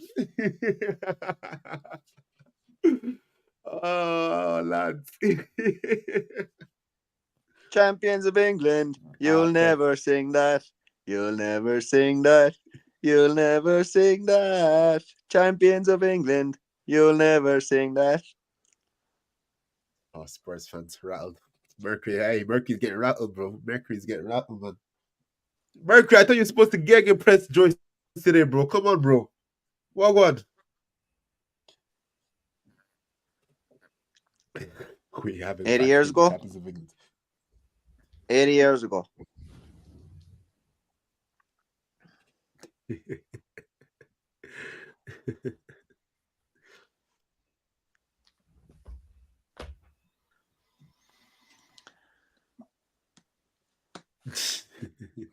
How do you think you'll get on the Champions League, Lawrence? Do you know what? I'm actually going to go live again on Gunners Inside. Gonna speak about it there. You know what? You know what? I can't. I don't want to speak too much on it because I want to save it for Gunners Inside. Yeah. I don't think we'll get. I don't think we'll get away by draw. I think what the projecting is a lot of draws, and I think if that goes, I think we get knocked out. And I don't think, and that's the mentality I don't want to have with this team because I don't think it's a star-studded squad, but I do feel like we should be able to go there. I just don't want I just don't want us to get into a draw mentality because it's unfortunately it's not the old format. Like if you draw like 3 games, you could be out depending on how the rest of the table goes. So I want to keep that. I want to save that for I want to save that for the Gunners Insight. But if you want to come and watch along to that and give your piece, I'm more than happy to let you in. But I wanna keep that segment for Gunners Insight because I have a lot to talk about that unfortunately. So I have to keep I gotta keep my pute. So I Joyce has to go to work, guys. So he be leaving us there. But if anyone else wants to join the call, actually, sorry, we never finished the striker. Who's the striker here? Son. We didn't even finish the Son. We put Son. Yeah. Right. I guess we're putting Son. All right. Don Hubing. All right, ladies and gentlemen, there is your combined 11 of United and Spurs. Uh, Let us know. There be a picture of it upload on the socials. I'll get on that. Let us know who you would have in there. Let us know what you think of the teams the boys put together. Um, we did try to have a Spurs fan, Finn. Unfortunately, he could not make it. It would have been nice to get his input live.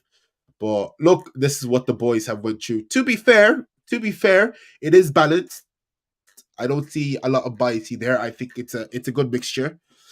Some people may not, we'll probably still be able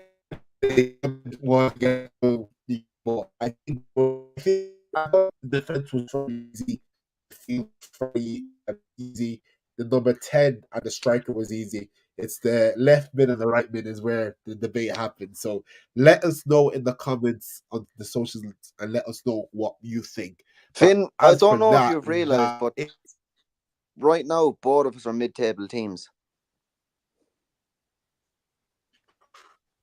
that We're both that mid-table teams right now, so I don't know if you've realised that. yeah, You the thing the problem with Spurs for might get Champions League. yeah.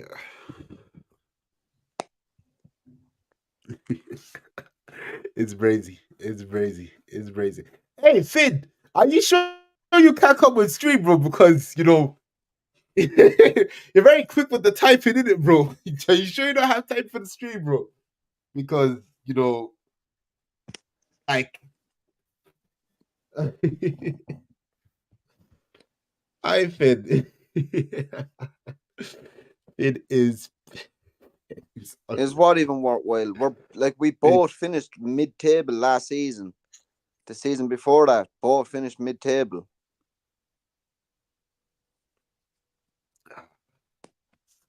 that's understandable, Finn. All right, that's fine. That's Finn. That's fine, Finn. That's fine. That's fine. In future, we'll try and have you on. Honestly, it'd be great to it'd be great to have you on the stream one day. But mid That's table is now fifth now. come back at the end of the season. Like last season, we were mid-table. The season before that, we were mid-table. Like fifth, if you're not challenging for Champions League, you're basically classed as a mid-table team because you're all fight. You're like from 10th to maybe 5th, you all fight it out, and it's maybe like 6 points between them, not even. Oh jeez. Okay. Do you know what we'll do? You know what we'll do? You know what we'll do? We'll do it. Since Finn is here in the comments, I have Nathan here on stream with me. What is out the next few matches? And then you can tell me what's going to happen, Nathan. So the next five, you got Porto away in the Europa League. Loss. You got Aston loss. You're saying loss. Yeah. Okay. You got Aston Villa away. Loss. You got Brentford at home. Maybe have a chance of sneaking a win, if not a draw. Okay. You have Fenerbahce next. Away, Away sorry. or home? Are we in? Are we away? Away to Fenerbahce. Yeah, yeah, Yeah, we'll away. lose because I think we'll lose. We always struggle against Turkish teams away. And then you're West Ham away again. Maybe a draw. Maybe a draw. Okay. Well, that could be a loss because West Ham still haven't won. And they True. need a win. So yeah, But so do we. so that could be. So do we. I know, but like West Ham, I think West Ham need it more than you guys do, to be honest. Scott, do you not think we lose to And then, Fenerbahce? We always oh, struggle. We always I struggle think against you're gonna Turkish get teams. outclassed. We're talking about Jose Mourinho. I think you're gonna get outclassed, and I don't even think they're gonna bat you. I just think they're just gonna completely outplay you. That's the thing. I don't even think it's gonna be a battering But because you they know don't have what? firepower like You that. know yourself the Mourinho style of play: score early and defend for the rest of the game. True, true, true, true. Okay, then we have Leicester. Your home. Should be. Your home. Your home. Should beat Leicester. Okay, come. And then you have Chelsea home. We'll beat Chelsea. Big statement. We'll beat Chelsea. Yo, guys, live in the flesh, live Chelsea. You think so? You can clip record this. We're beating Chelsea 2-1. Yo, Richie. Hey, someone call Richie. Where's Richie? Yo, Richie's gonna see this. Yo, this is huge. This is huge. Oh my God, Richie. Oh, where's Richie? Oh, and if Richie wants, me and Richie should do a watch along if he wants. Because I think we beat Chelsea 2-1. Hey, yo, guys. Yo, Chelsea, you know. Yep. Chelsea 2-1. 2-1. Yep. And you're home. Yep. Damn. 2-1. You're backing the team like that. I'm backing my team like that because we always somehow beat Chelsea. Yeah, but look how Enzo's got Chelsea playing, man. I know, but we're Chelsea's kryptonite for some reason. Chelsea never beat us. It's always just seems to be a draw or we win 2-1. It's always a 1-1 draw or a 2-1 win United. It is always quite a snooze fest between you two, to be honest. It's literally the most boring game ever. Yo, 2-1 against an improved Chelsea, Nathan. You're taking a big one, bro. I respect it still. I respect it. I can't lie. I respect it. Yeah. Fuck. I'll give it to you, Nathan. Fuck. Chelsea, United home 2-1. But if any of you want to mark that on your calendars, that is going to be the 3rd of November. United v Chelsea at Old Trafford at 4:30, and that is a Sunday. So, yo, we gotta get Richie. Yeah, we gotta get Richie on this, bro. Richie's gonna have to watch this now. Aye. Do you know what? We may as well go up to Christmas because if this man doesn't keep his job, we may as well go up to Christmas. I think he's gonna get sacked by Christmas. And he's gonna get sacked by the end of those 5 games that you mentioned. Okay, your next game is against PAOK Tesla.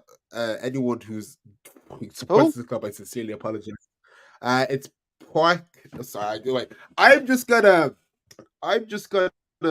spell it out because I don't want to butcher this. It's PAOK Thessaloniki FC.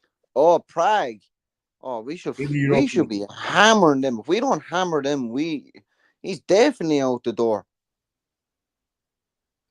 I apologize if I butchered that pronunciation. I've never heard of that team before, so apologies for anyone who might support that team. Rich, I don't think there's anyone supporting that team. Honest to God, you never know. If you're supporting them, God help your soul. But to be honest, I support United, so God help my soul.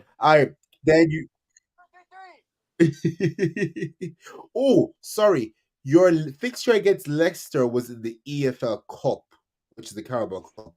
And then you have them again after the Europa League for the Premier League. You're home. Again. Probably lose that one as well. Fixture. No, we'll win that one.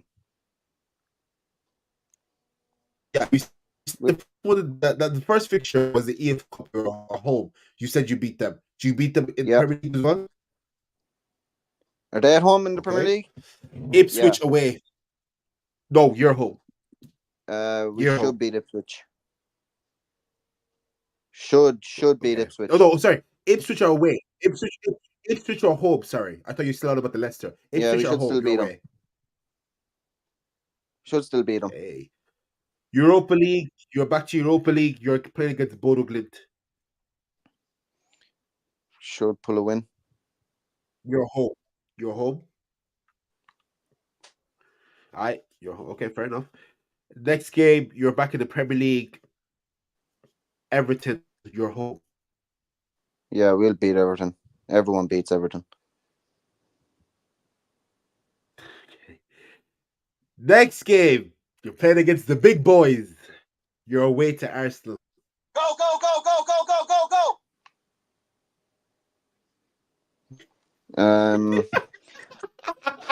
I don't know. You'll probably beat us. You will probably beat us. All right, you reckon a loss? Yeah. Okay, I hear. I hear. Okay, after that, you're home to Nottingham Forest. Win. Oh, you're home. Forest win. Yeah, that's a win.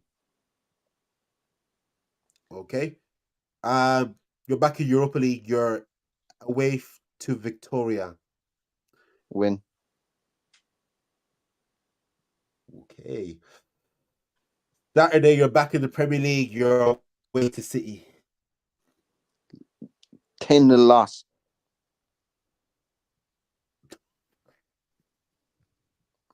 It's Hey, not they have actually no going to be Rodri. 10-0. It's not actually going to be 10-0, like, but they're going to hockey us. They have no Rodri though. KDB. You don't know. You know. You could sneak a They cheeky still got win. Haaland. You know. That's fine. Yeah, I get that. I get that. But you never know. You never know. Newcastle were able to get a point off him. Next you have Bournemouth at home. Should win. Okay. Next week you have Wolves away. Should win. Newcastle at home. That's just Should win. literally New Year. And then to start the new year off, you're playing Liverpool at Anfield. Yeah, we should win. No, we Liverpool at Anfield. Yeah, no, that's a loss. That's a loss. Okay. I was about to say, Jesus. Chelsea's one thing, but Liverpool. Oh, jeez. Oh, jeez, lads. Okay. Where do you think Ten Hag's going to be gone by? Hopefully in the next 2 or 3 games. Yeah. Hopefully tomorrow when I wake up. I think he's keeping his job into the new year. I wouldn't lie to you. Don't say that, Lawrence. I know. I should have. I think he's gonna keep his job. I think he's gonna keep his job. I won't lie to you. Nah, I won't lie I'm to gonna wake up tomorrow. News headlines: Ten Hag has been sacked. you.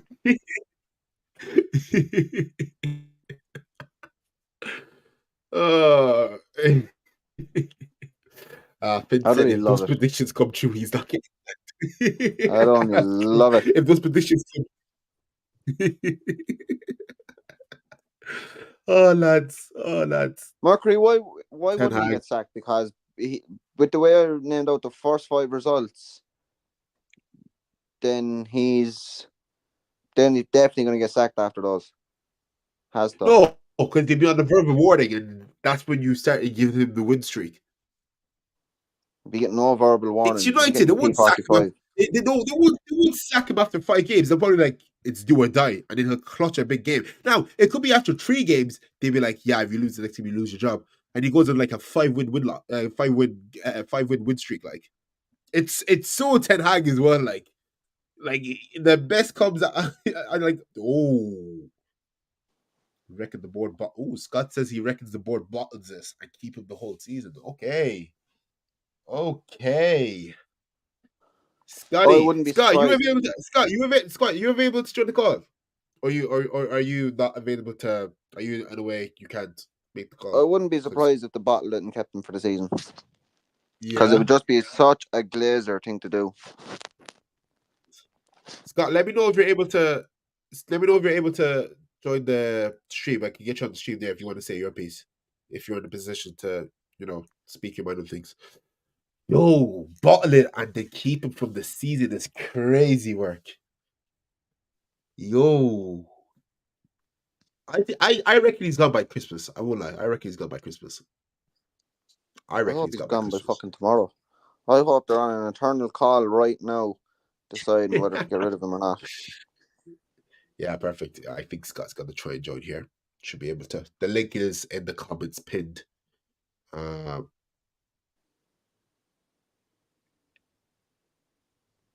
Yeah. Okay, Finn has a good point there as well. Finn has a good. You see, but this is what I was saying, Finn. This all comes back to like that FA Cup win. It was a stipulation because they were already planning on sacking him regardless until he won the cup. Because they knew they like you were looking at that City team, you look at United team, they had no chance. You'd be like, if they won it, you'd be like, oh, fair play. That was enough to keep him his job. So like I said, that FA Cup was like a butterfly effect there. To allow him But we all to knew that. yeah, 100%. 100%. All right, guys, I got another mate of mine, Scott, on the call. He's also a Man United fan. He's going to give his take and opinion on things. So just please welcome to the stream, Scott. Scott, welcome. Welcome. What's happening? What's the story, boss? How you keeping? Oh, man. Stressed. To be quite honest with you, this shit is not fun. This is Being a not United fun. fan isn't for the faint-hearted these days. You know that? I know. And you also support Republic of Ireland, who are also muck. So it's just depressing on both angles. No, do you know what? Do you know what makes it worse? Supporting Treaty. We don't have it good, man. We don't have it good. But yeah, no, just in regards to what I said in the chat, I reckon just because what happened over the summer, I don't think they thought he was going to win the FA Cup. I don't think anyone thought he was going to win the FA Cup. No, 100%. Yeah, 100%. But then he went, and the performance they had in the FA Cup was unbelievable. And they went, yeah, we're still looking for managers, blah, blah, blah, looking around, realise, shit, there's only, if you look at the managers that were around, was Poch might have been available, hasn't really won much. Yeah. Thomas Tuchel was available, but is very similar to like Conte and Mourinho, where he's like a 3-season manager and then fucking shits the bed. And then they didn't want to take a risk of bringing in another young-ish manager that hasn't really proven himself. And then went, okay, fuck it. We'll just tell him, yeah, we were looking for people, but you should have the job. And here's a new contract. Yeah, and a new contract. I think it's good what they're trying to do in backing him, but it's a bit of a piss take as well because he hasn't done any improvement at all. Do you know, if you look at what he's done in the 3 years, yes, he has won 2 trophies, and he always brings it up when he's under pressure. But like in respect to the 2 trophies he's won, I mean, Jose Mourinho has won the same trophy and the Europa League, which is arguably bigger than the Carabao Cup. Louis van Gaal And came second in the league. And came second in the league. Van Gaal won an FA Cup as well. So he's not the only manager in the last, when was the last time? 4 or 5 years he has. But like, Ali was onto something special as well until he fucking signed Ronaldo and then shot himself in the foot. So I think that Ronaldo, I think that Ronaldo thing was just, it was literally so the fans didn't hate the club for letting him go to the City. Oh, it was, but it just goes to show What that was the your business. actually since you're both here, what's your take on how he was treated by Ten Hag? I just thought it was absolutely fucking wrong. Shit, I thought it was 100% disrespectful. And you know, and the fact that people were trying to blame Ronaldo for how I have this discussion. That's a club legend. Sorry, I have this discussion every day. Like not every day, but like me and Hayes, Lawrence, and then Nate, and I think you know Hayes as well. Yeah. Okay, right. Great guy. Absolute fucking brain dead when it comes to football sometimes. Absolutely fucking like, oh my God. So like I know at the end of the day when you look, Ronaldo didn't fit into different systems, but he still scored 20 plus goals in all competitions. He still had something to give. He didn't all this sick of he didn't press as much. He didn't do it's all rumors because he actually, if you look at some of the stats and if they watched him play, he did. Kept us in the Champions League, whatnot. But then the problem was the whole shit if you remember before he left in that pre-season, he was taking the piss, not going to training and stuff like that. And then Ten Hag was kind of like, you know what, yeah, had that bit of an ego about him, went, fuck that, it's my first thing now coming into United is getting rid of Ronaldo. I don't think it was fair. I don't think it was right to do. But I also think, to be fair, Ronaldo went down to Piers Morgan and everything he said was facts, and then he went and had a go at the manager and the manager before him, which kind of fucked him up. I get that, but you know, what my take on it is like it's not the first time. Now, I agree in the way Ronaldo went about it. No, I don't think you need to get Piers Morgan to fucking interview you to tell you how you feel about your fucking club. I really don't think so. I think you could just put on a statement saying this is how I feel, or you could just but like yeah, no, 100%. I don't agree with how he went to get Piers Morgan out of all people to say here interview me there. I'm going to tell you what's really happening with the club. I think there's so many other people he could have went to, but for me, I think it's a case of it's for me. I think Ten Hag just thinks he's a fucking boss, man. That's what he thinks. He thinks he's this absolute genius. When he, I think Ten like Hag the thinks most he's brain dead. bigger than the biggest players at the club. I think he's. So I when think when he's Ten bigger Hag than came the into club. United, Forget I the think he players. had an I think he's agenda big. 100%, that no hundred player. percent. He's I don't want a he's an player ego at the club problem. that's bigger than me, kind of a thing. And I think he went in there No, with an 100%, agenda 100%. of getting rid of Ronaldo. But as well, he tried to recreate like Ferguson when Ferguson used to do that. Except you can't recreate it in this day and age because people don't react the same way. And he also just came in the door, got rid of Ronaldo. But then the following season started going, yeah, they hate us signing a contract. We're going to do this for him and that for him. He was taking a wage cut, and he went, nah, you're out the door. So he did it with two great players for the club because he was trying to be no one's bigger than me, no one's bigger than the manager, but he never proved like you what it's like your first day in the job, you're not going to go in and tell the manager what to do. So he was in the door and Yeah, he was already 100%. trying to be all, oh, I'm this fucking big figure. You're not like. No, 100%. For me, I just think he just thought he was bigger than the club. To be honest, that's what I thought it was. I think I don't care. I'll die in this hell. I don't know what your opinion is. See the Sancho thing as well because they keep talking about it, man. You see what's happened with Ten Hag and what's happening with Sancho. If Sancho's a that waster. doesn't wake up United fans, sorry. Sancho's an absolute. I don't understand. So first off, I don't think Sancho should have came out on Twitter. But Sancho was the same guy that got 3 months off in a season where we needed players because his mental health was all over the place by the manager, which is fair enough. He's given the support and he came back, had that one good game against Leeds and did dog shit after it again. I think he's shown now more that how good he's been at Dortmund and at Chelsea because he has something to prove. I'm still despair. He came to United, he has an attitude But look, problem. It's I put it to you this way. I yeah. put it to you this way. I put it to you this way. Like you see, with this whole thinking about 3 months thing, yeah, I get that, but at the same time, you need to understand. Ten Hag just kicked out one of the biggest legends, one of the greatest players ever to grace United, to grace the footballing world, and one of the best players to ever grace United. Yeah. See with the Sancho thing, I think it's a part two of that. But he got rid Because of one it's and not his then signing. yeah, but he got rid of one and then It's made up not, for the but we other. need to remember. Well, I don't know. I don't believe Sancho and Ten Hag made up. I'm a firm No, believer. they I don't care didn't. He what wouldn't we he say. wouldn't have went They out did on not loan made if up. they did. No, no, no, Yeah, no, he wouldn't have no, went no. out on They loan just said that to keep. They did exactly. They and just said keep the that to media keep off the him. media shut up and stop. Yeah. Exactly, 100%. I think Sancho was a Ronaldo 2.0, and I just think Ten Hag seeing what happened when he did that to Ronaldo said, if I do this again and don't do it correctly, I'm probably going to get sacked.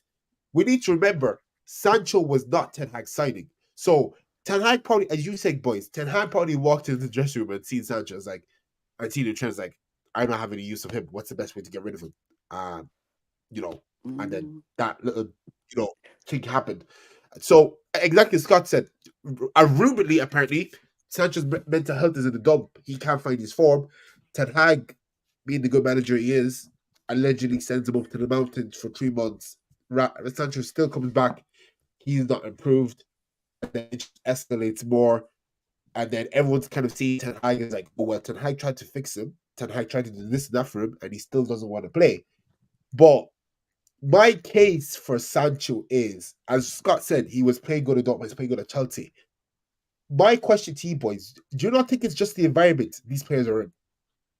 Because let's not bullshit here, boys. Any big player that's come from Yeah, United, But no. Every big player that's come to United has not excelled. When they leave, is all of a sudden they've been reborn.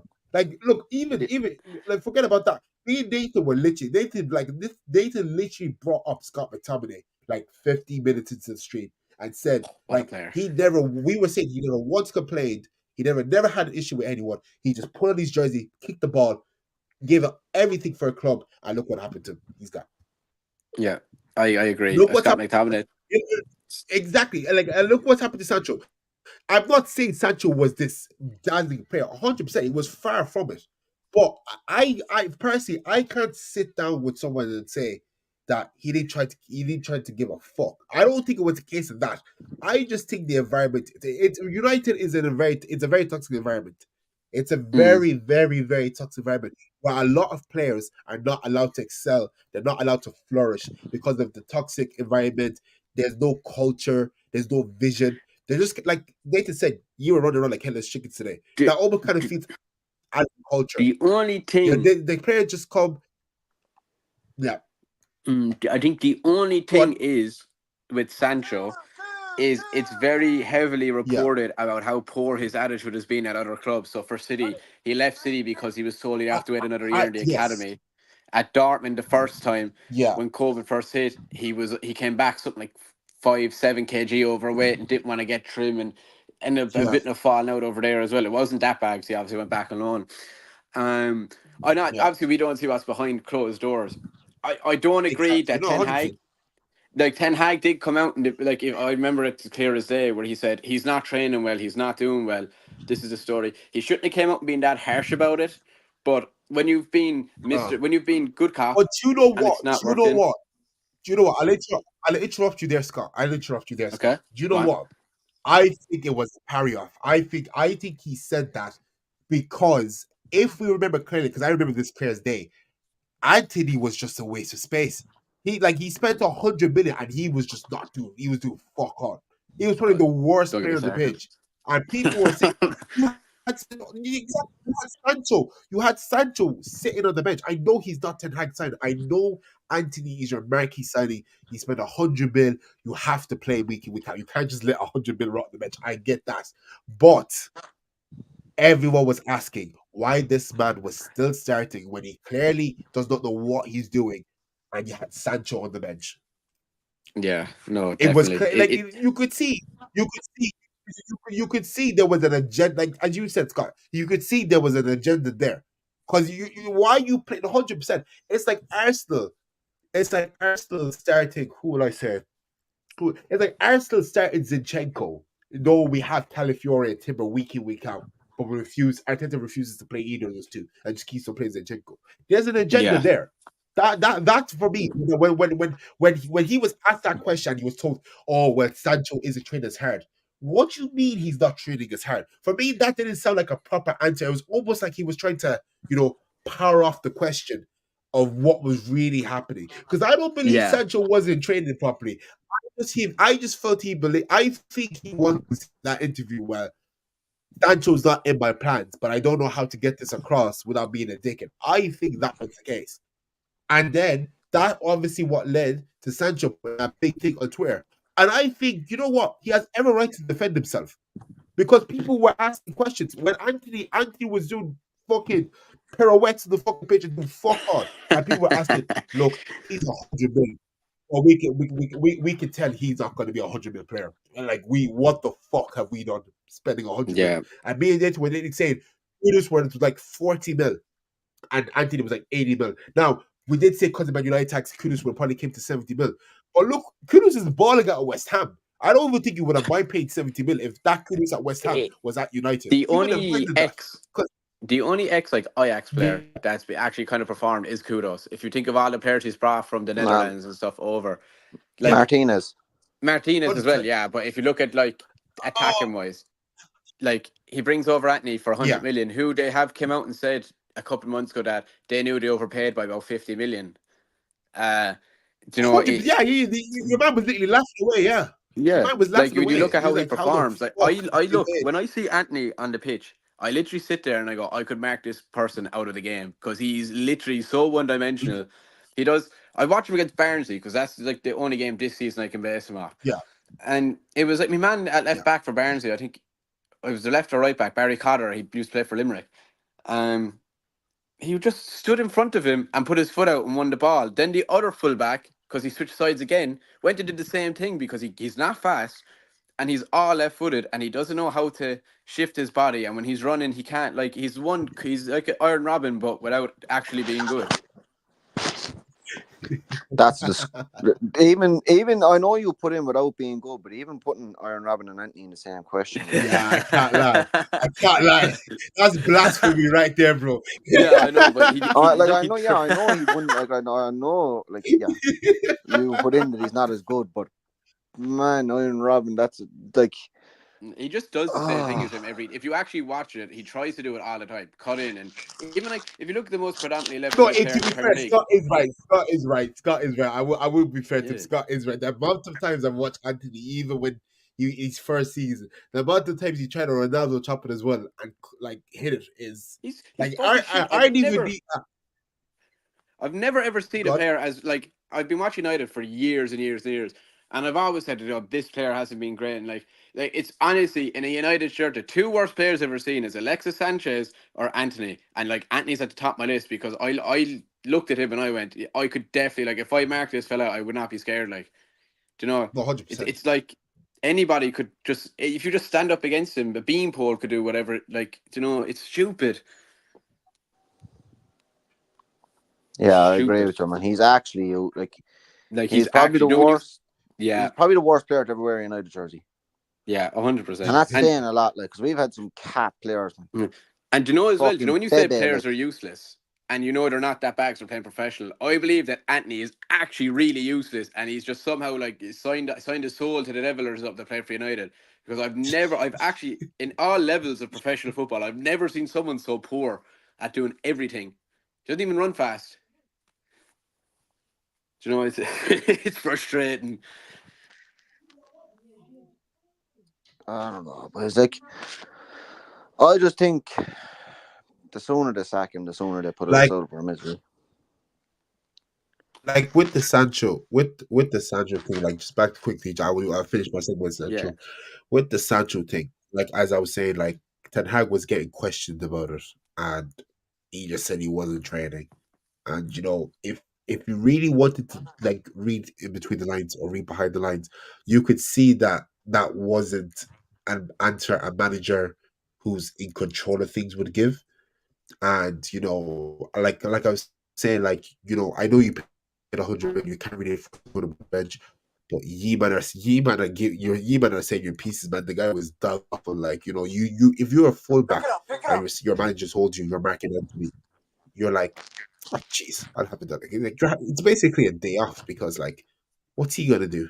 What, like, even if he comes at you, you already know what he's gonna do. So you're like, Yeah, boys, he's either going into the left or he's going back to the right back. Exactly. But you tell the lad to push up and I win the ball, who flew off the pitch. Like, that's how confident you be in your ability to win the ball back off Anthony. When Sancho released that statement on social media, that's how I knew there was something very, very wrong here, and not from Sancho's side. Because for me, I'm not saying Sancho's a saint, 100%. He's definitely had his issues in the past. But you need to understand from Sancho's point of view, if a player has to come up defending themselves, and he probably got advice saying don't do it, it's probably not the right thing. If he's still thinking no, because I feel like I'm being done wrong here. Well, maybe do you think maybe he took suit to what Ronaldo done and like, well, Ronaldo done this and was made leave the club. Maybe if I do it, I'll get my way out of the club. Possibly, but like I said, we all talked about this. Look what's happened when a player or a manager has tried to say what's really happening by United and what happens when it goes down. Everyone turns to that person. Everyone labels him as the bad person. They rude that person. United get, bro. It's like a bad rumor to United. You talk shit about the club, you're like a bad pest. You're a virus. You have to go from the club. That's probably the people who are defending the club saying no player is bigger than the club. I'm not I believe in that. But you need to understand there's a difference between someone being bigger than the club and someone speaking out and telling you what you can't see behind the scenes is wrong with your club. That's the thing where all United fans have been so blind to. You've had multiple big names, key persons, spokespersons tell you exactly what is wrong with your club. But no, you'll all turn around and say, you don't know what you're talking about. How can you talk about Manchester United like that? It's the same old cycle. Now that you're finally open your eyes, you're like, oh fuck, maybe Jose I was right. think Oh shit. the issue with it as well, because this is what's actually wrong with United is and Gary Neville always points out the business side with Glazers and Ineos. It's not that. It's the actual football inside, and it's the stupid decisions. And I know they're made by whoever. But They Scott, need a how can Gary Neville say that when his own managerial career only lasted fucking 13 games? How can that's he what I come mean. out? How can he come out and tell someone how to coach football when he wasn't even a great coach himself? Let alone, like, he wasn't even that great of a player, man. Never mind be a good coach. So I don't understand how. Like, it's the same. I goes back to the same thing with Jamie Carragher. How can Jamie Carragher tell someone how to win a Champions League when he or a Premier League when he's won one Champions League, but he's never won a Premier League. He's trying to tell teams how to win Premier Leagues. Gary Neville is there trying to tell Ten Hag how to coach his team.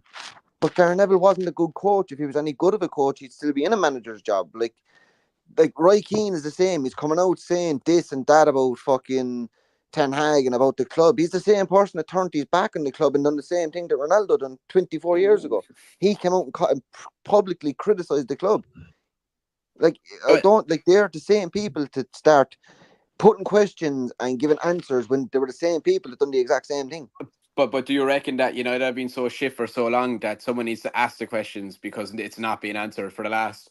When was the last time we won the Premier I League? was 12 years just ago. But the I was fans have just been asking I these was just questions and we're still not getting answers. I would no, no, No. no, no, no, no. Here, Mm. listen. No, no, listen, no. I actually agree with Scott. The fans can't do jack shit. I'll be honest. As much as you have But so the many fans fans, is the fans can't do but if jack you shit. don't have It's fans, you don't have it's revenue. If gonna you don't have fans, you've no one to fill no, seats. If you don't but have fans, I'll put it to you you've this no one way. to I'll buy put it to you this jerseys. way. If you don't have fans, you don't have a club. The fans mean everything. You have to listen to the fans. Like, you can't listen to Gary Neville. Gary Neville, like I said, his I own managerial career lasted 12 games.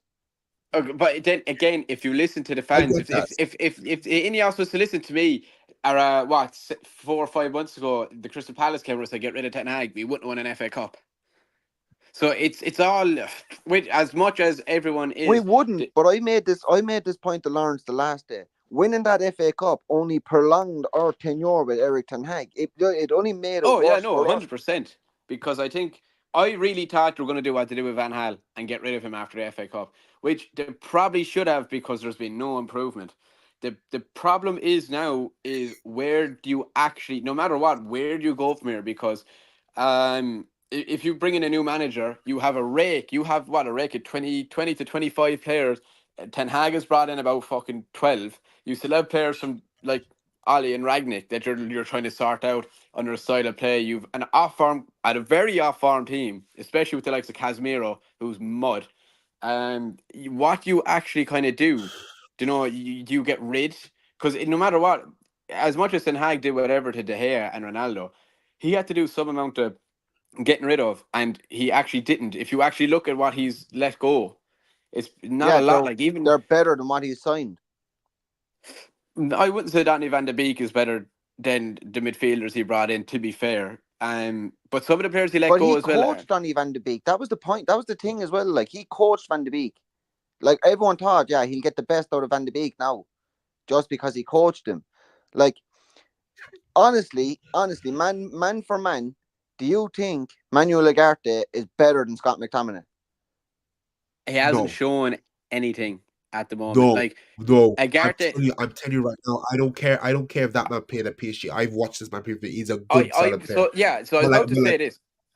I watched I watched him the last couple of games, and while before he came, everyone's going on about his tackling stats and he's fucking brilliant and he can win the ball back. But like, I could write down a piece of paper that I'm a millionaire and show it to everyone. If you're reading off a piece of paper, like that's you have to actually see in real life. He was all right against Southampton and Barnsley, but that's Southampton and Barnsley. Do you know what I mean? look, It's not the actual look. team today, like a Tottenham team that presses the way they press. And to be quite honest, he got run around. He made one or two good tackles, but he like I say he must have had an extra pair of shorts on because they got ripped off him for the first fucking 70 minutes. He wasn't great. Like I Look, cannot I'll be justify honest. selling McTominay to Yeah. sign Ugarte. I really can't. I think as a no, club, as 100%. a squad And player, I agree with you. McTominay was perfect. He, as he said, he never gave out. Just could put on the jersey. If he was on the bench, he was on the bench. If he was coming on, he'd get a goal. He was a great squad player. He wasn't the best naturally all over, but he Okay, was brilliant for a squad player. unpopular opinion, I will interrupt you there, Scott. You know Yeah, those late winners Scott McTominay was giving you? Do you know where yeah, you'd be if he hadn't scored those goals? Do you know yeah. exactly I where know. you'd 12th, be if those goals that 13th. Scott McTominay? I rate Yeah, Scott McTominay there higher you, than my own there, child there you on go. a list of favorite people. Don't worry, There, there, Scott there, there, McTominay's my guy. there you Yeah, go. Scott. You Oh man, I see, love Scott I, McTominay, man. I'll be honest. I'll be honest. There's three midfielders who you should have never sold and probably would still be here and probably be an integral part of the team. I'll start with Ander Herrera. I think what happened to him was very unfortunate. The way he just got let go, absolute Yeah. warrior of a player. I would have taken him at Mhm. Arsenal. Fred, when Fred found his passport, he was I miss Fred. unplayable. I don't care what anyone. I miss Fred. Fred was when Fred was your Fred pure was, dog in midfield. He done your dog work. He was a literal fucking pit bull inside midfield. I will say for Fred, he came on the last like 2 years. Yeah, That's he it. was a pit bull inside midfield. For about 2 years. 100%. 100%. Ander Herrera, Fred, and McTominay. I But feel like the you thing was still as have well those though, the three club were players. relying too much on Casemiro being sold, and that's why I think we had to sell McTominay because no one was coming in for Casemiro. I also don't understand how we couldn't sell Casemiro even to the Saudi league. What kind of people are actually running the place that were like Yes. Casemiro's 32, not 30, 31, whatever age he is. I know he's not playing the best, but you put him into Saudi like that's a load of money, and they came with an offer, and they're like no, and then Yeah, last they were season, trying to sell and him then back. you're like, nah, it's too late to replace him. They're trying to sell him. Like, how can you not sell Casemiro? Not he probably didn't want to go because, to be honest, the contracts at United are fucking horrendous. Yeah. Like everyone talks about Chelsea and how long But yeah, the but surely he contracts would have are. got more money on Saudi. But if he's Oh, you bit would. Sure, part you pay player, no taxes, sure. Like, You pay no taxes. You pay no taxes. He would have, but sure, I even told he's on 500K a week. He would have been making bank. Ivan Tony's over there doing a He lot would of bets. he's actors. Doing a lot of ACAs on the fucking Premier League. Yeah, but yeah, no, it's just a disgrace how everything is going with United anyway at the moment. It's been a disgrace. I don't know how many times I've said this is shambolic in the last however long. Even in the last 3 years under Ten Hag, how many actual results have we had where we went shit, man? We're actually Crystal Palace last year. We had Brentford at the start of his reign. We had Brighton near the end. No, that was under Ragnick. We had loads of performances like this where it's been here we are now. We're shit. We're bad. Like this is the worst performance I've ever seen, and it's like consistently like a couple of times a season. And he'll come out in, like, I at least said it to Lawrence, like, I wouldn't be surprised if we went out and fucking bait Aston Villa 6-0 next week. Yeah, we're that kind of team, but then we'll go up Like, against I fucking really wouldn't. Ipswich Like, and lose 4. we could do anything. We could go out and lose to Accrington Stanley and go out and beat Prime Madrid. Yeah, it's but even at that, he has this thing. Ten Hag, he did it last year, and I see Hayes is here, and Hayes knows because I was talking to him about this. Remember when he did the speech at the end before the FA Cup final? I don't know what he did. He's some man to make you forget about all the shit he's done and just convince you that he's going to be fucking brilliant. Yeah. He'd done it last year before the FA Cup final, and I started to believe we were going to win it, and we did. But like, I was fully down and out. Like, I've never been so like distressed watching a football team in my life. Oh man, I literally it ruins my weekends. Like, Yeah, I'm over it at this point. I always tried to be. I used to always say to Hayes that he was a negative fan because he always used to be so bad. Now I've turned into that because I don't believe I don't believe we can actually buy a win at this point half the time. oh man, like, it's literally just piss poor. Yeah, and what else I hate? Do you know these fans? The fans that are, I look at all the fan stuff on Twitter and not just on Twitter, all over the place. I listen to what they're saying, and they're all going, "Oh, but this manager is not playing the United way. Who gives a fuck? The United way, like, I mean, there's no United such way thing to as the win United way fucking anymore. trophies. It doesn't win you anything anymore. Do you know what I mean? It's like like, why would you want to go back into the past? Because football has completely developed where you can't just fucking attack the players anymore. And like, you know, you're not gonna No. like if we just started attacking, we're going to lose like 4-0. It's as simple as because you need to learn how to defend, and we But you can't know do what, that. though? I'd rather Yeah. go out and lose 4-0 by attacking than go out and lose 4-0 than go out and lose 3-0 by doing fuck all.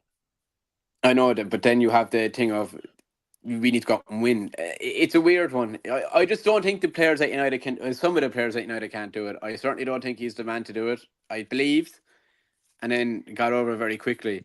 I think people need to get out of their heads this whole thing of we need the United way back. We need this culture back. Football has changed. We have to change with it. I mean, the facilities as they're in the past. Everything with United is in the past. What was the commentary last year? Old Trafford, old place, old something like that. It's like, how do you expect the club to grow if you're constantly in the past? If you're constantly like Ronaldo said it in the Piers Morgan interview. He came back and you see the same hot tub that was there in 2005. Not even the same hot tub, man. The same staff. Yeah. Do you know? I wouldn't Like be surprised it's if there was the same water in the hot tub than when he left in the yeah, fucking like you know, it's mid the night. just stuff like that. There's so much that has to change, but I don't agree with the like this whole thing of Ineos coming in. It's not going to change it. It's not. It's everything, but not the business side. When you go into the club, you should have this feeling of like, oh, do you know, the stadium should be way better. The stadium's fucking run down for a team like Man United. You should Crumbling. walk into Old Trafford, man, and get a tingle in your bollocks. Yeah, even the players when they're walking in for training, they should be like, fuck, I'm here. Or do you know, when they're walking in before, sorry, the warm up, they should be walking in saying, yeah, I'm here now. I'm ready to go. But there's no like even the social media for Manchester United, as stupid as it is. If you look at every other team, it's actually like up to date, on point. You know, it's funny if you actually like even TikToks and stuff of some of the Yeah. teams. It's so much better than Man United because we haven't a clue. I long for Paddy Power statuses, though. I long for them, man. They're absolutely hilarious, boy. Hayes, we have scored 1 goal. I know, Hayes. We don't need to keep bringing it up, pal. We know we're under distress enough.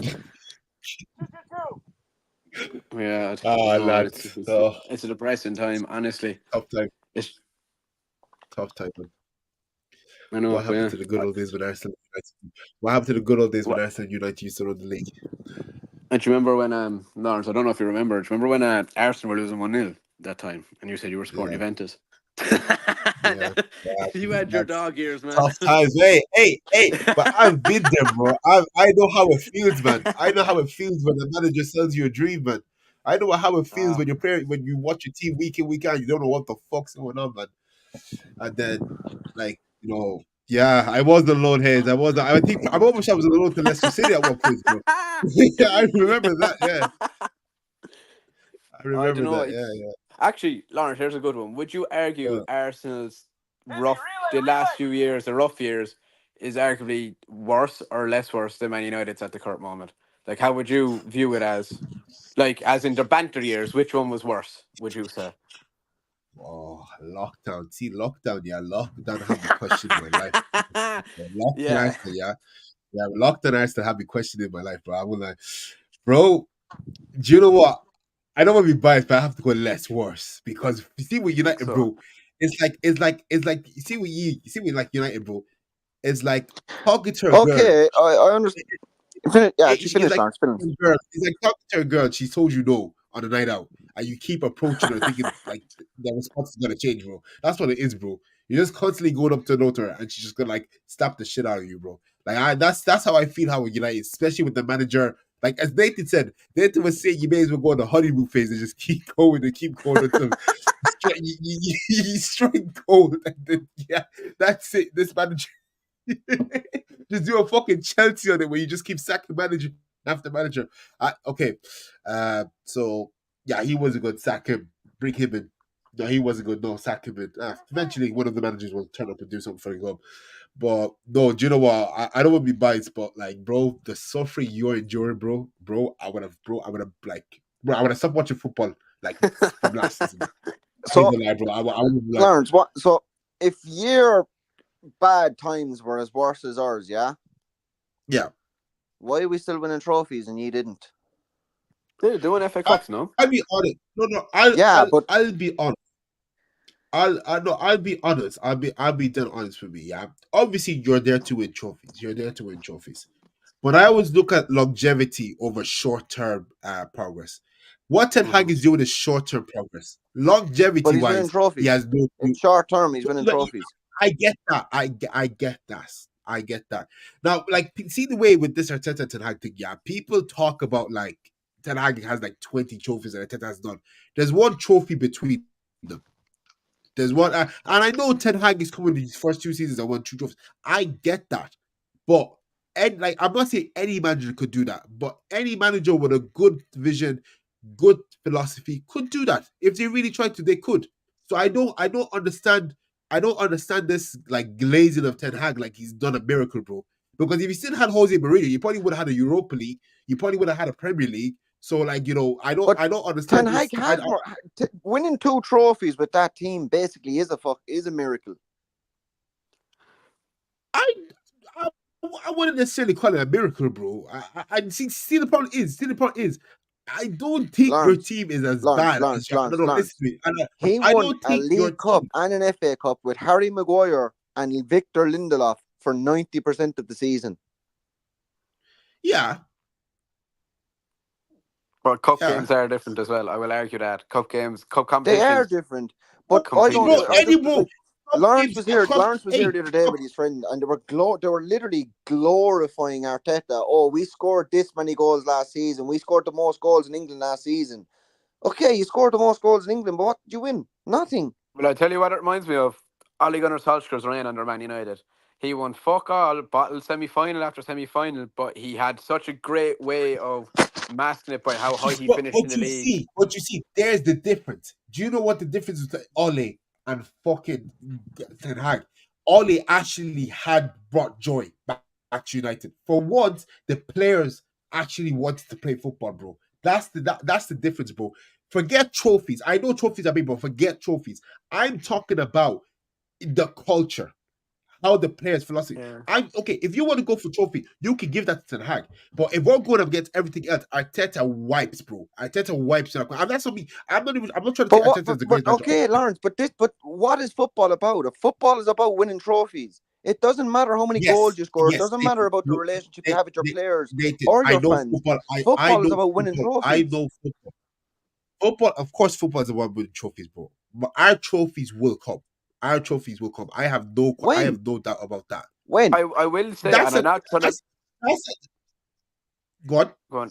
I'm not trying to back up You go. Arsenal here, but in a way, if you think of it, one has won 2 trophies, and everyone's calling for his head for the last 2.5 years, and one has won fuck all. But as much as he hasn't won trophies, you can see what he's doing. If he doesn't win one in the next year or 2 years, they're going to be asking questions. But he Yeah, saved hundred himself by percent, what he's hundred done. percent, and that's what I've said. That's what I've said. I think, but you need to understand, he's rebuilt that team from the ground up. United have gone now. Fair enough, Data. I'll give it to you. Yeah, he's won trophies, but United have gone through a process of sack, buy, and then you just like when I use the word lucky, I could. You've sack, bah, and you've hit a bit of luck on the way with 2 trophies. I'll put it to you that way. I get what you're saying, Nathan, and 100% agree with Scott. If Arteta doesn't win a trophy in the next 2 seasons, I'm like, look, I'm grateful for everything that you've done, but I don't think you're the man who's going to bring us trophies. Let someone come in who can push us over the final line with that squad, implement his philosophy, and get the job done. That's what it is. That's all I'm saying. I'm not saying Arteta is a god. I think he's done amazingly for what he's had to do. People forget. Hold on a minute. Let me just break this down to you. Yeah. So we're coming out on lockdown Arsenal, bro. We just finished 8th. Yeah. This man, Arteta comes in. The club is upside down. We have a backline of Mustafi, Bellerin, Socrates, Kolasinac, bro. Saka was the only shining light in the tunnel. We just loaded the guy. He's gone back. Like, bro, we were in shambles. I don't think he ever should have parted ways with Unai Emery either. Though I know you might be in a better position. Like But I think he would have won more trophies now if he stuck with Unai Emery, because the man is literally a Okay, serious European Cup winner. I'll stop you. I'll stop you there. I'll stop you there because I had this conversation. I've actually looked back.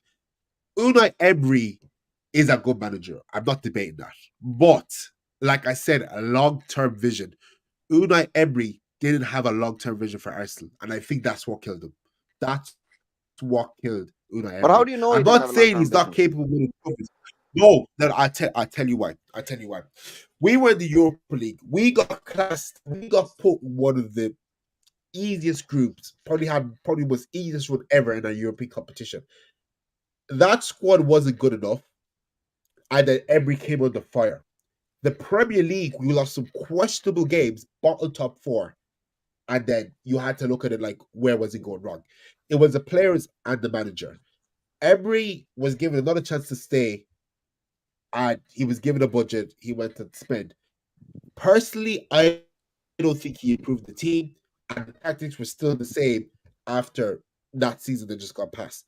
For me, I could see, and when he was questioned about it, he was like, it was kind of a Ten Hag response. Oh, we'll just have to pull through. You know, it wasn't a player's day today. I'm telling you, any manager who goes and says after an interview, bro, they don't know what they're doing.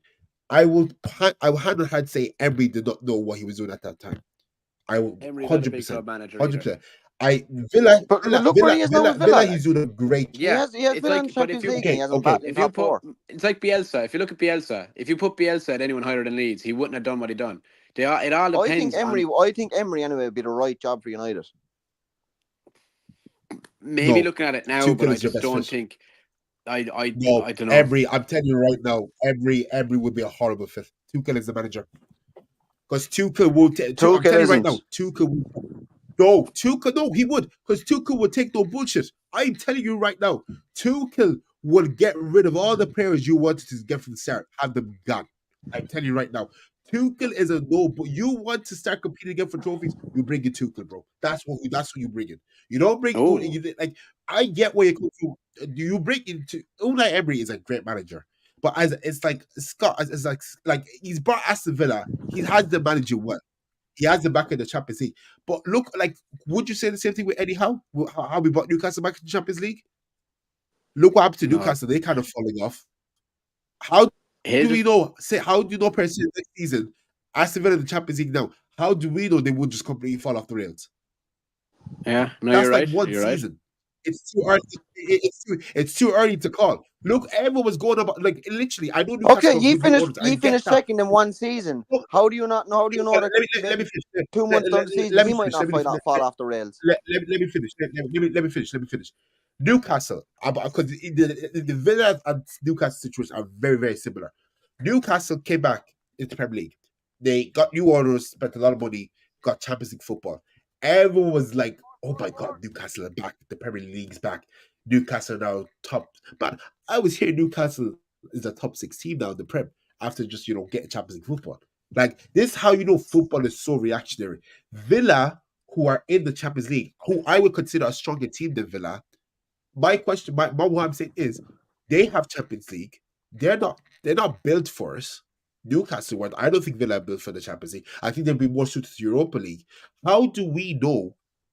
Because you're backing Unai Emery to be your manager. If you had to bring you said you bring Unai Emery to be like, how do we know? Because we can't see the future. How do we know that after this season, Aston Villa just completely derail? Let's say where's Newcastle? What would your take be then? Because for me, like I said, when he was at Arsenal, I didn't see a long-term plan of how he was going to build that squad.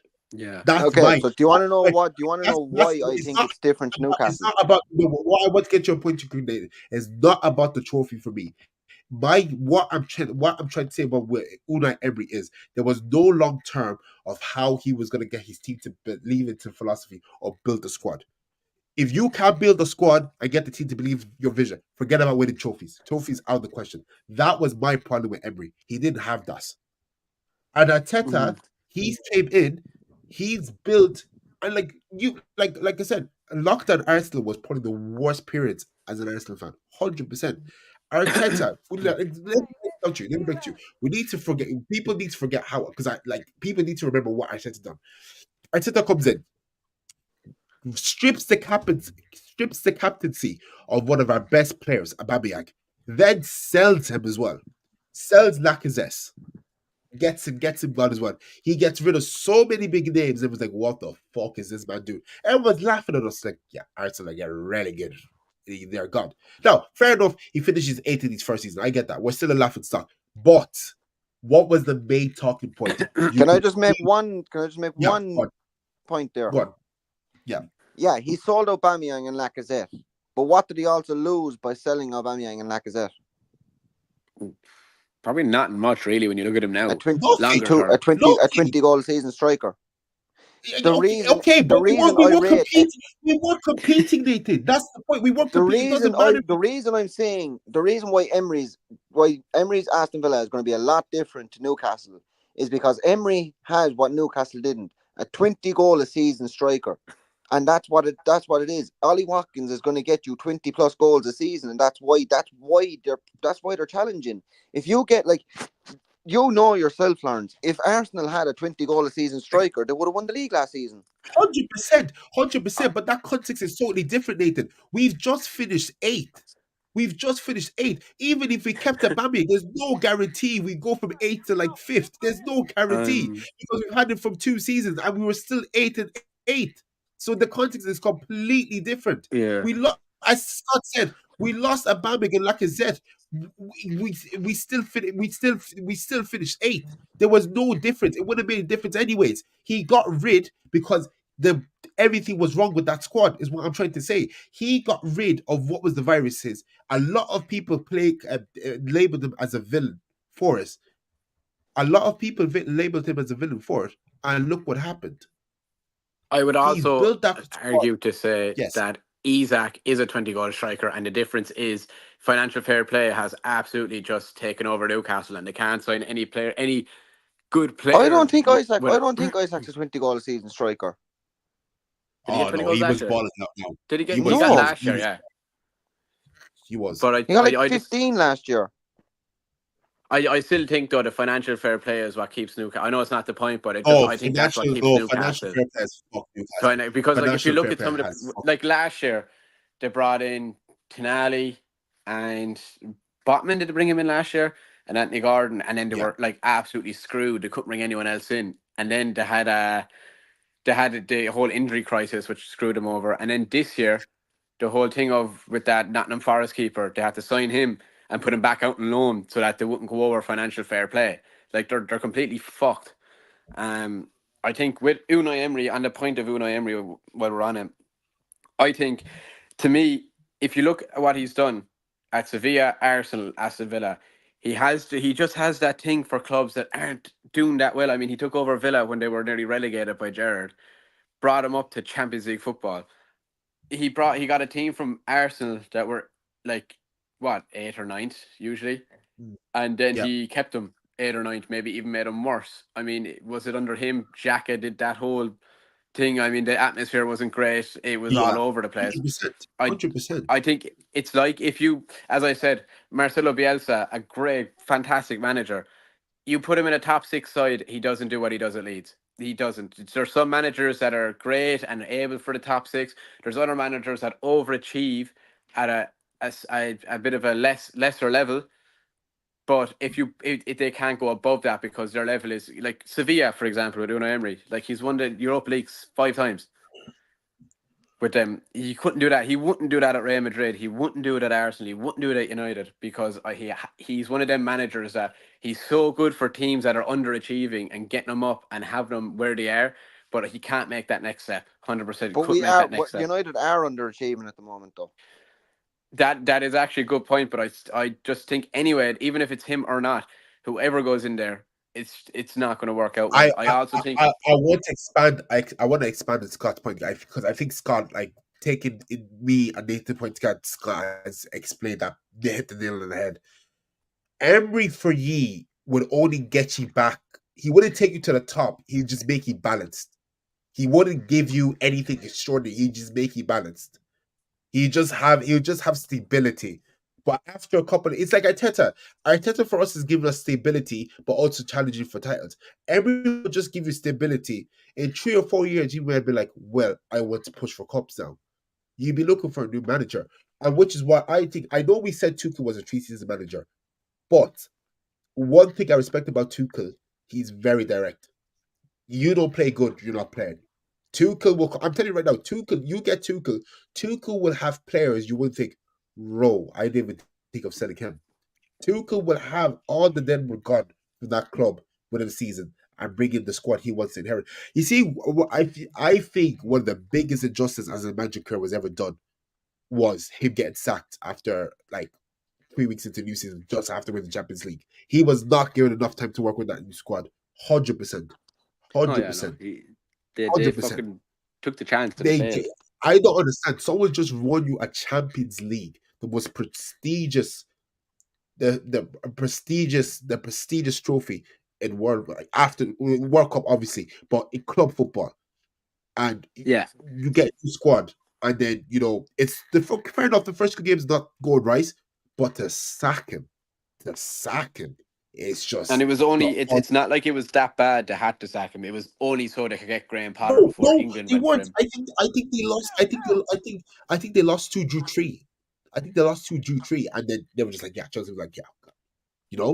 I don't. You see, Nathan, I hope that, and I like us discussing about, because Nathan, I think me and you have good debate. I 100% understand where you're coming from, but I want you to understand where I'm coming as Arsenal fan and what I was going through at that time. Because for me, I'm not saying Emery is not a good manager. I just don't think he's that manager that's like, because Nathan, as a Man United fan, you're one of the biggest clubs in the world. You expect the best of the best. I don't think Emery as a manager can give the best of the best. I think he can get you, playing again, but I don't think he can get you the best of the best. 100%. As Scott said, I think he can bring average. I think he can bring under. I think he can bring lower table teams up to a good stage and enter stage of overachieving. But taking the next step to the right to the top is where his ceiling hits. I'm not saying Arteta's different in any way. I'm not saying that. I'm just saying. I'm just saying, like, people trying to use the Emery Arteta debate is kind of forced, because if you actually did watch Unai Emery and see the difference, there's a massive difference.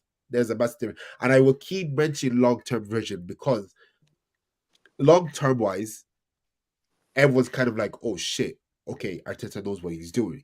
Because if this manager wasn't given time, we wouldn't have Saliba, we wouldn't have had Timber, we would have had Calafiore, we would have had Michael Mourinho. Like, Saka would have never blossomed into the player he is today. Martinelli. Like, we wouldn't have all these. We would, like, Odegaard would have never been resigned. So we have to be grateful no matter what happens when we look at the fourth side. I think, like, fair kudos to Emery. I think he's a great manager, but that's the problem. United are just like it's kind of the mindset United are in. You just look at the past and you're like, fuck, why couldn't we just keep this guy? Like, because this one is United are just looking back a lot of regrets, and you're like, why the fuck did we do this? Because look at the situation you're in now. You're stuck with a manager that you can't get you could get potentially rid of, but let's be honest, you're probably gonna keep him until it gets really bad. But the one thing people need to understand, it's not about you may have to wait 5-7 years for a trophy. Like, look what Liverpool fans Liverpool fans think Klopp is one of the greatest managers of all time. I don't think so. Like, and Nathan, you were saying to me on the phone today, you don't get a trophy for being second. You don't. And 100% agree with you. But like, Pep has been a dynasty with C. Klopp hasn't. Oh, I know. That's bold. No. I'll be honest with you. Do you know what a dynasty in sport means? Do you know what a dynasty? Yeah, so I'll agree. No, he hasn't been as dominant as Pep. I agree with that. 100%. But that is bold, though. Exactly. No. Listen. Because listen. Liverpool has not been a dynasty. He built a dynasty that was the best of the rest. That is a mad shout. Okay, this dynasty in sports is completely different to just dynasty as a meaning. Okay, I ask you that. What is dynasty in sports? In terms of sports terms, what is this? I know where we were coming from. Like, Pep has won this so many trophies No, and no, all no. this, But and he's built a dynasty of winning I so want many you, trophies. I want you to answer that so you can understand where I'm coming from. Because I had this conversation. If you No, watch the boys, I'll answer because me and the boys were you with talking about this. this. Okay. Yeah. Pep has built a dynasty, but have you not noticed that Pep needs to go to the most wealthiest club in each league? Barca in Spain, Bayern in Germany, and City in England. If he didn't have all that money, Pep would be a B-Tech fucking, who's another bald manager? He'd be a B-Tech Ten Hag.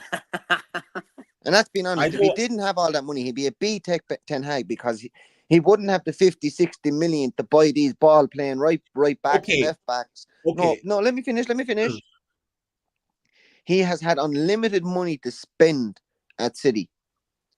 Klopp built a dynasty of the best of the rest with very, very limited funds.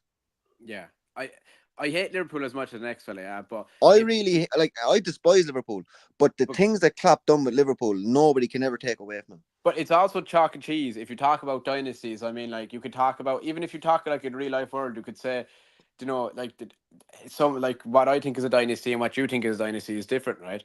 But if you look at where Klopp took over a really, really, really poor Liverpool side, yes, he could have won a lot more trophies and he bottled it a lot, but everyone forgets Liverpool didn't win the Premier League in its entire history before he came in. No one. Okay. He brought him to back to back, not back to back, but he brought him to 2 Champions League finals, or 3 even, 1-1. Do you know, he would have won another one if it wasn't for Karius that time. It's not so much that, I will say, I don't think he's in the top 10 best managers of all time because what he's done at Dortmund, Liverpool. When I mean by dynasty, when I mean by sports dynasty, boys, what I mean is completely dominating your domestic league over the course of content. That's what sports dynasty means. That's not just it's not building the squad is part of that, but sports dynasty means is dominating every competition possibly available to you. Yeah. Okay, fair enough. Yeah. That's maybe what I mean by sports. I'm not saying Klopp is not a great manager. I'm just saying he has not built, because people are saying this man is top 3 managers of all time. That's what no. If you ask any Liverpool fan, they'll have a 100%. And you know yourself, boys. You talk to the Liverpool fan, they'll talk about Klopp like he was the savior of the world. I respect what this man is doing to 100%. As Nathan said, no one able to replicate it.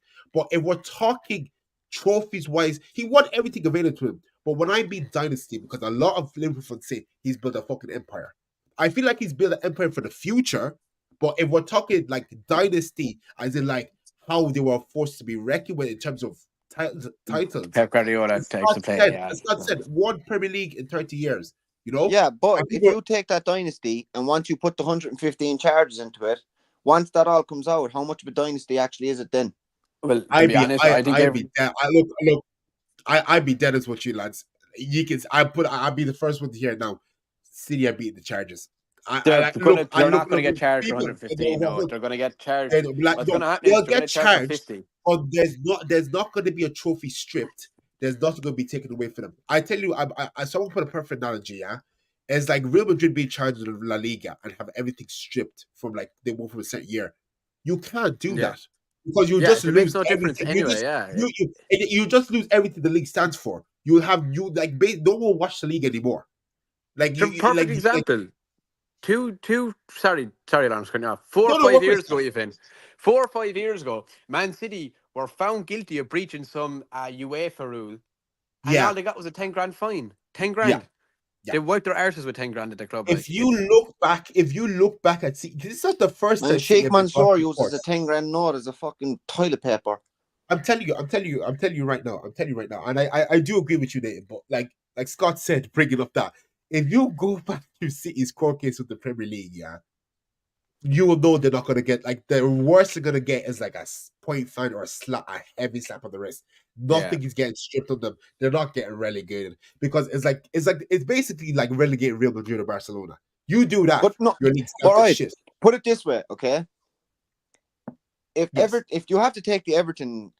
No, 100%. No, 100%. So Everton got found guilty of 1 charge, got 10 points, then got it reduced to 6. Yeah. Let's say Man City get caught with 30 charges. Okay. Yeah. They'll get away with 85. So 30 by 6 is 180 points. Yeah. 180 points should bring them down to where? About League 2? So here's the issue, because Hatton Juventus 2006 they got relegated, right? But if you look at how much revenue and money Manchester City brings to the Premier League, they're never relegating them out of that fucking league. Unless, well, how much money did they bring? They don't sell their stadium is never full out. How many City fans do you actually know? Nathan, I know 100% that you make. I think I know where you're coming from. The Premier League will get backhanders off of Sheikh Mansour. I understand that. Yeah. No, it's not even that. It's because the Premier League is regarded as.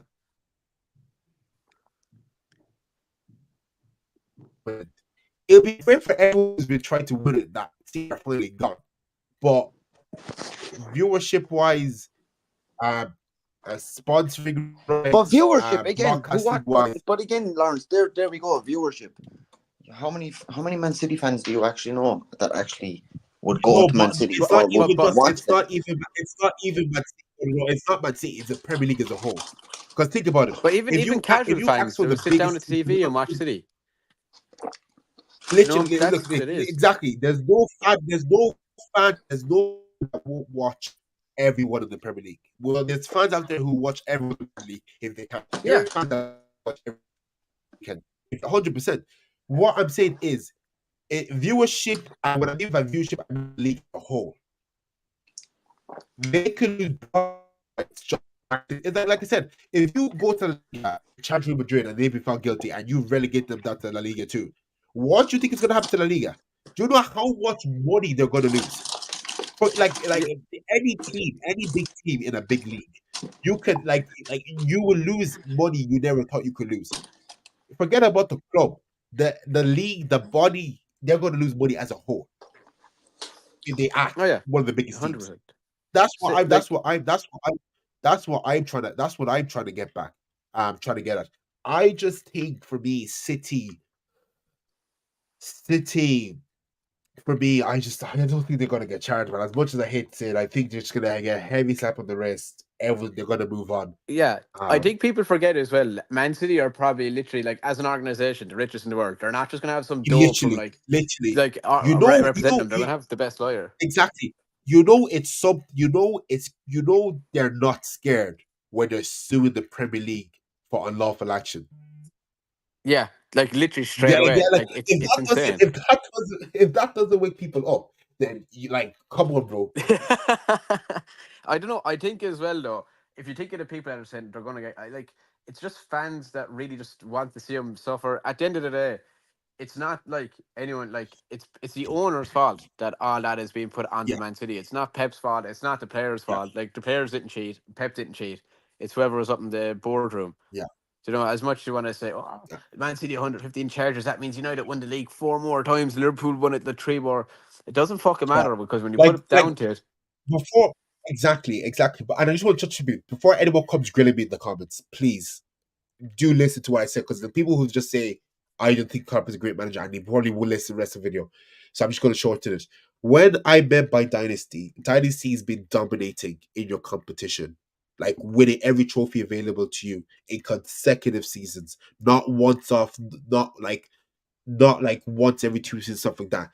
Pep has done that. Liverpool haven't. Yes, they've won every trophy available to them, but they haven't done it in a consecutive and dominative way. City have walked every competition. They've done the treble. They've done it. They've 4-peated the league. It's ridiculous compared to Liverpool. It's not a dynasty. Liverpool can say they've challenged, they've accomplished everything they wanted to, but it's nowhere near a dynasty. And I just want people to listen to the video with context before you just come texting me, because if you come texting me saying you're crazy for thinking Klopp's not a great manager, I will automatically know you have not listened to what I said after. Yeah, but he does mean Klopp's not a good manager. He said it to me there in private message. He said Klopp is shit. Yeah. So everyone just abuse him.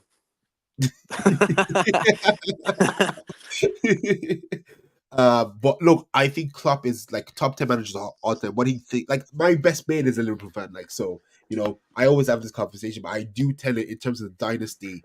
It's not like how he dominated, how Pep has dominated. Yes, I know. Yes, you can say money, but nowadays football is run by money. Unfortunately, football 100%. is a massive business, and if unfortunately, like you need money to compete, and and I always appreciate what Klopp has done, but City, like Liverpool fans trying to say he's up there with the all greats is crazy. He can be in the top 10, but man, I you have wouldn't have him in the top 3. Yeah, he's not but top see, 3. Liverpool fans will have him in the top 5 regardless of top 3. It's biased, really. Like, I mean, it's always gonna, no matter who you talk Hey, to, hey, every public football service fan. announcement. I gotta stop you there, Richie. You missed things a while ago. I don't want you to go because this would be a long find. But Nathan reckons they're gonna beat you at Old Trafford. 2-1. We were going through the fixtures. You missed it. We were trying to get you back in here, but I think you went to work. Nathan reckons they're gonna beat you 2-1 at Old Trafford. He's also suggesting we do a watch along, so we can watch the game. Ooh. But yeah, Nathan's confident. Okay, Richie said he says a draw. Okay.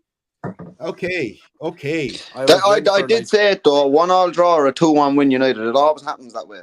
It's always was 1-1 waiting draw. for or the 2-1 famous either way. Richie Chelsea bias, because I've watched the videos and he really loves Chelsea. I was waiting for him to say 6-0 Chelsea. That's what I was waiting for. But you know what though? He's actually the first passionate Chelsea fan I've actually met. Well, You reckon? I think I don't know. Chelsea. I don't really meet much Chelsea fans, man. I don't know why. Yeah. Like it's the same with City fans. I don't really know much City fans. Yeah, no. I know, I think, and the Ryan's one we all know. I know a couple of other. Sancho can't play Jesus because he's tired because he's unknown. Richard, I said the same thing. You are cursed at Old Trafford. You can never seem to win at Old Trafford. Sancho can't play against United, unfortunately. No, Hayes. And how would you feel like a dumb bastard now, Sancho? Richard, jump in here. Get in. It would be. I guarantee you though, if Sancho was able to play, he'd probably bag in the system. It happens all the time. Even players that like Van Persie, for instance, as much as he was a legend, he played against us at Fenerbahce at 36 and scored a goal in the Champions League against us. It happens all the time. It's so annoying. Ex-players are always doing it. But I would probably I'm on a Sancho hate watch at the moment, and I can't lie, ye man are gonna have to live the story go out, man. It's gonna end badly for you, man. This man is just gonna go on and regain his confidence, bro. It's just gonna be it's gonna be another player who's come to United, has gone through the shit environment, leaves and becomes good again, bro. That's what it is. That's Richie, Mount wouldn't score in a brothel with a handful of 50s, man. I've watched it. He presses really well. He can press he's fantastic at pressing and running after the ball. I've seen him all I've seen him do in United shirt is run. It's so annoying. Boys. Scott, what's your take on Bruno's red card today? Richie, are you still at work or you're able to join the stream? Bruno's red card, as much as he slipped, he's absolutely stupid for kicking out after he slipped. I know my mum was on the attack. That's me, Nathan. If you put the same thing with Trossard against Man City, if you give the referee a decision to give you a red card, it's your fault, whether you think it's a red card or not. Yeah, that's the issue. Thing, I genuinely think it's. I could see why a ref would give a red card, but I could see why a ref wouldn't give a red card. What killed him was, I think when it's a straight red card, they can't go back on VAR and check it. No, VAR can, but they're just not going to, because they're not going to put the referee under criticism. They're going to be like, "Nah, I'm backing up my mate here. Yeah, mate, it's a red card." Yeah. So there's going to be no criticism against them. That's you know what? Since the start of the season, and I'm not even trying to be biased, but I think that's what VAR has just been doing, to be honest. It is. The VAR is to stop the ref getting abused. But there you go again, Lawrence. Like, when you were on about the other day, like when you were on the stream with the other Arsenal fan, you were saying that, like, the other referees are kind of against you because you're the only players. I didn't say the ref. I didn't say the ref. No. I didn't. Matt said that. I didn't say. He said that the referee I didn't say. No. I said Trossard. If you watch the video, I said Trossard deserved the red. Matt was but he saying didn't. otherwise. You do know he didn't get sent off for the kicking the ball away, yeah? He was getting sent off anyway. No, he got sent off for kicking the ball. He was getting sent off It anyway. wasn't. It wasn't the foul of Bernardo. It definitely wasn't the foul of Bernardo. Oh, of course, Because I think literally. I think it went No, down as for him 100%. kicking No, the ball away. It's not. It's not because as he makes that foul, he doesn't even get ready to pull out a card. He just blows the whistle to give the free kick to City. And literally, as he boots the ball away, your man calls it back and gives the red card. You can watch it again. I think it was the ball kicking the way. I don't actually. I think even after the game they said it was the ball being kicked away. It's because he kicked the ball away. When he I found, was pretty sure he was just getting sent off anyway. No. But Michael Oliver literally pointed free kick to City, and then Trossard literally like kicked the ball, and then he blew his whistle again, and they give him the red card. Literally, you can watch it back. It's Yeah, it was stupid. That rule. Like Mass is passionate.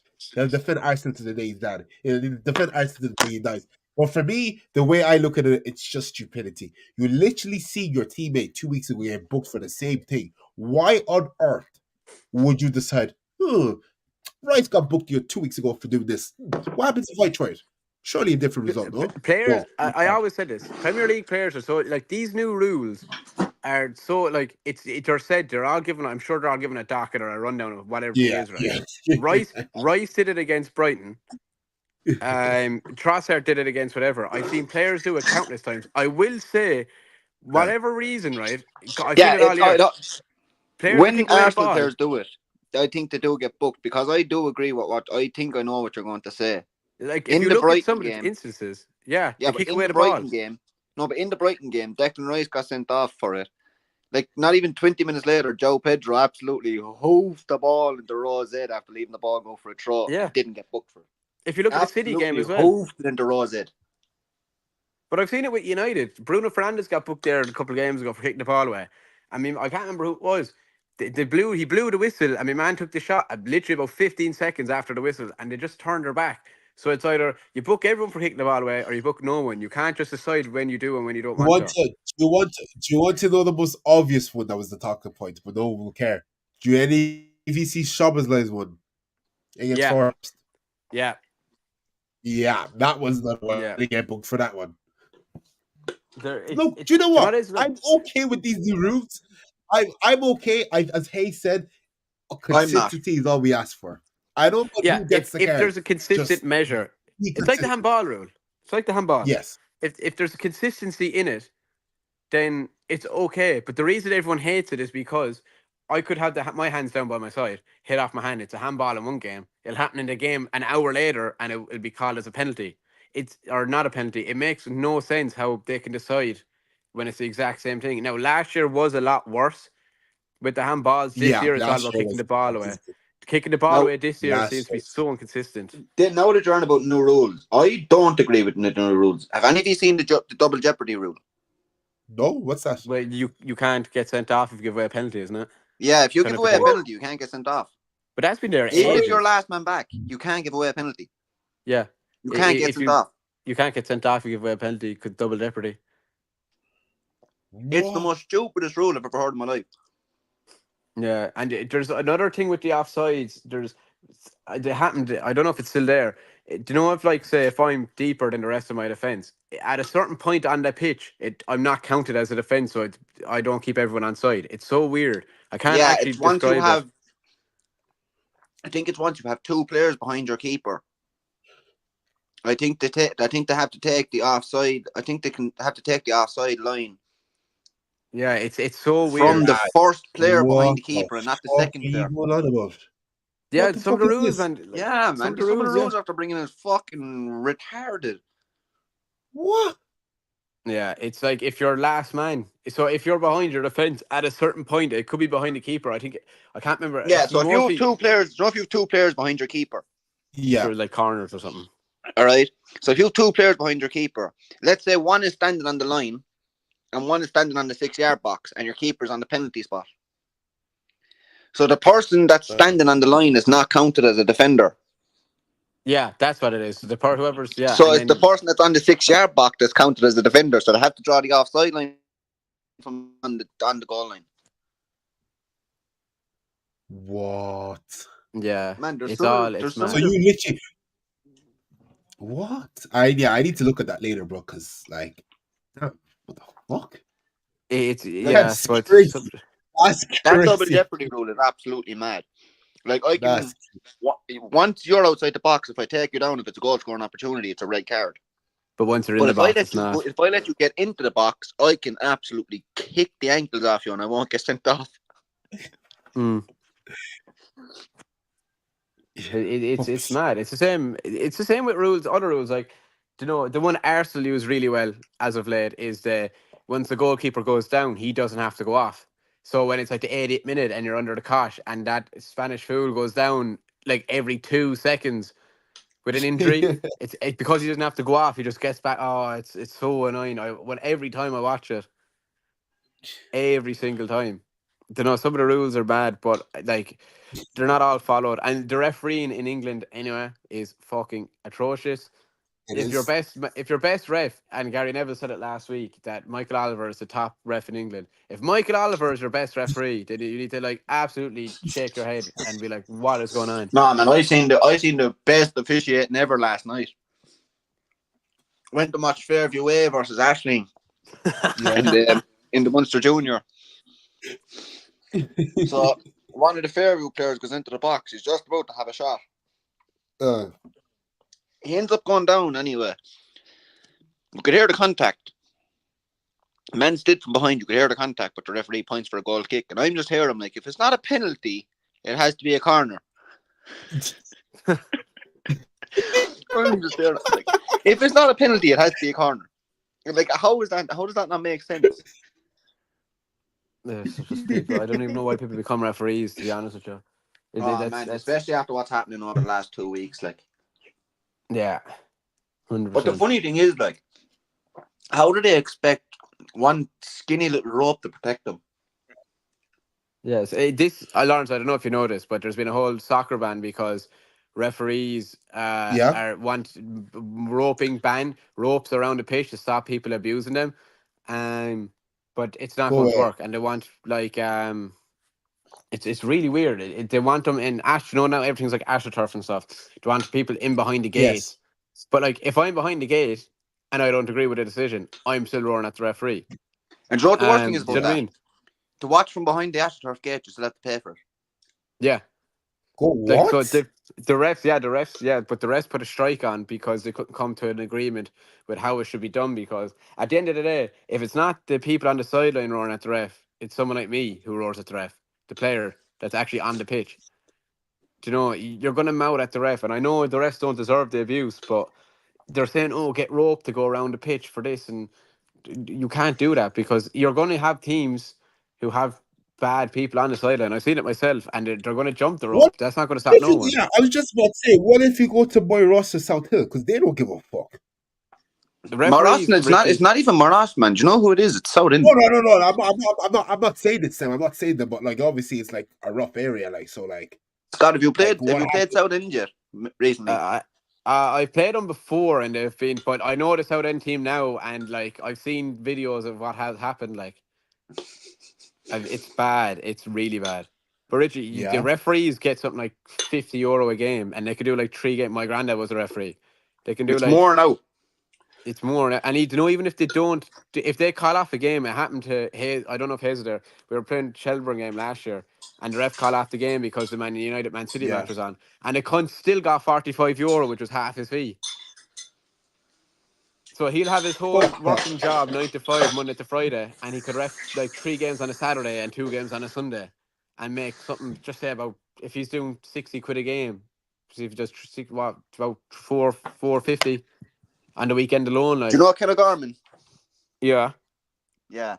So Kenna Garman was ref in Prospect there about 2 weeks ago, 3 weeks ago, down in fucking down Charleville. Yeah. Do you know how much he got for just that game? How much?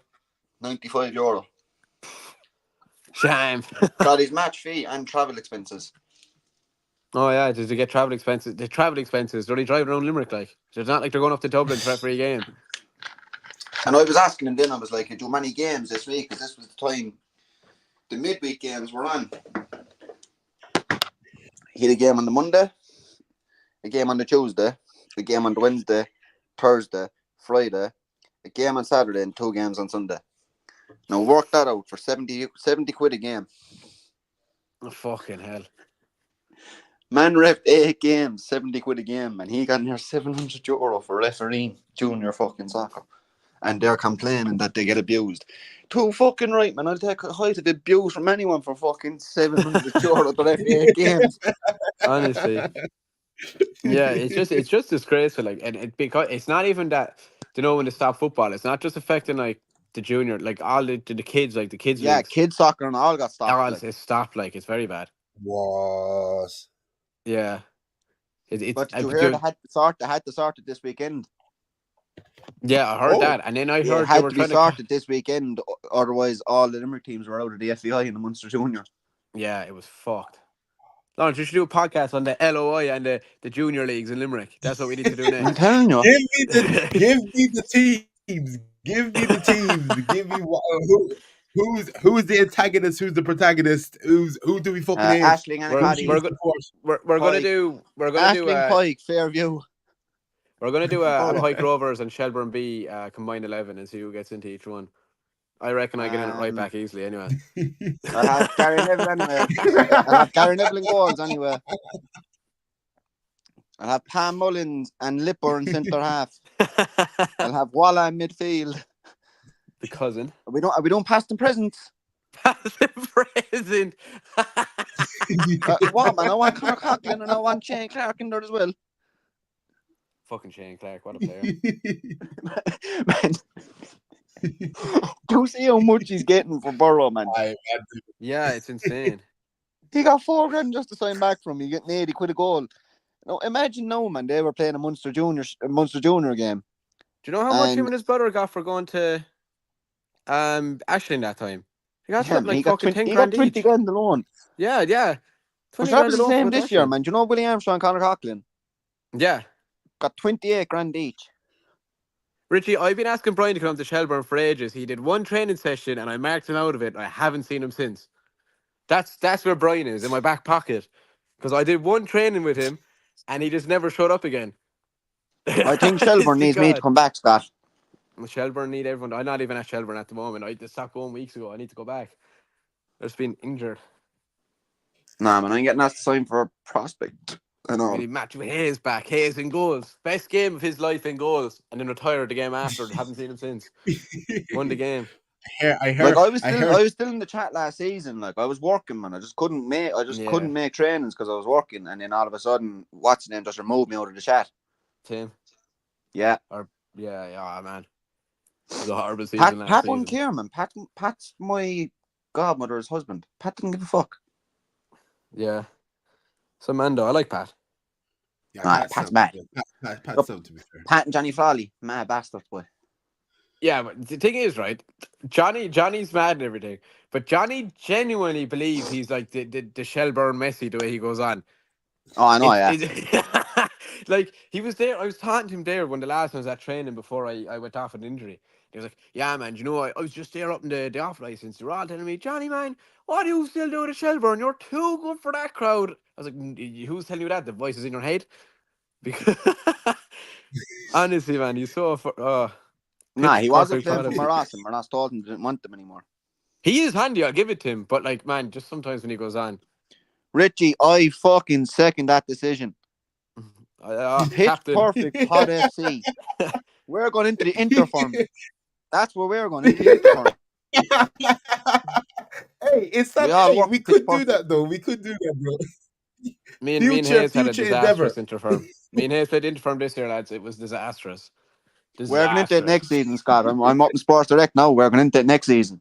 Oh, yeah. Yeah. We said it to our manager. He was like, I'll get back to you on that one because you'll all need days off. We're like, nah, we'll be closed and all by the time the game. It'll be late and everything. You know, Hayes. Yeah. Hayes in our first game came off the bench and scored a goal, and for the rest of the tournament he played in goals because he was that shit up front and that good in the goal. I've never seen Hayes Yeah, he got moved to centre back and then goalkeeper. He spun me man like a ballerina and buried it bottom corner. And then we just went, you know what? You're tall. You can go centre back. And then we looked at him again and went, you're tall. Go on goals. And he had a mare in the first half of the last game. And then all of a sudden, like this fella was Prime diving Nair. across and putting his foot out. Man, oh my God, you should have seen some of the saves this fella was pulling off from 24 stone jumping across the line. It was fucking spectacular. It was spectacular. Oh my God, man. Hi guys. Where is Pretty much Richard? Richard, no, man. We said it to Kevin.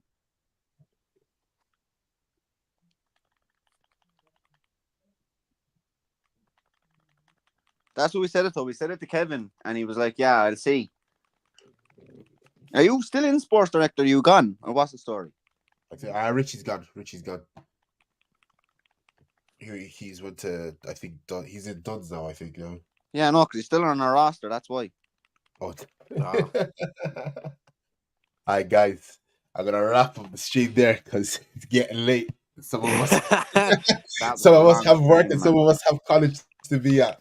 But Yeah, boys, I actually do have like stock take at 7:30 in the morning.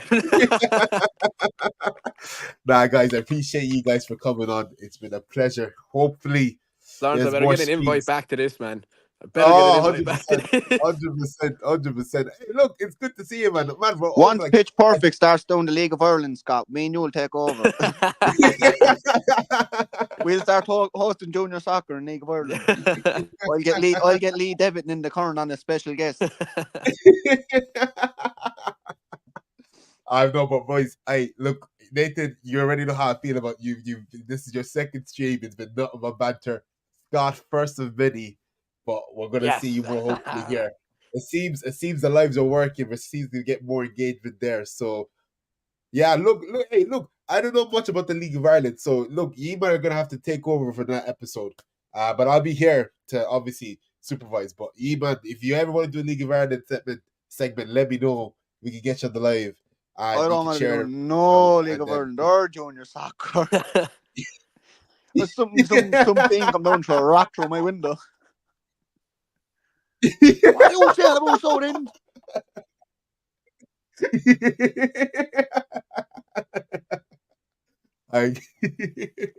Richie, too right. Guys. Fuck Cork. Well said, you leave Tommy Barrett out of this. We'll have serious words about Tommy Barrett. Tommy Barrett hasn't had the same team in 4 years. You better wrap it up, Lawrence, before someone gets killed. Yeah, I'm gonna wrap it up. I'm just waiting for you guys to finish. Guys, thank you for everyone that came down. We appreciate it. Thank you for coming to the Pitch Perfect podcast. Thank you for my co-hosts Nathan and Scott. Thanks for having me here in the future. Thanks, Pat. No problem, lads. Always a pleasure. New foosball episode will be out Tuesday.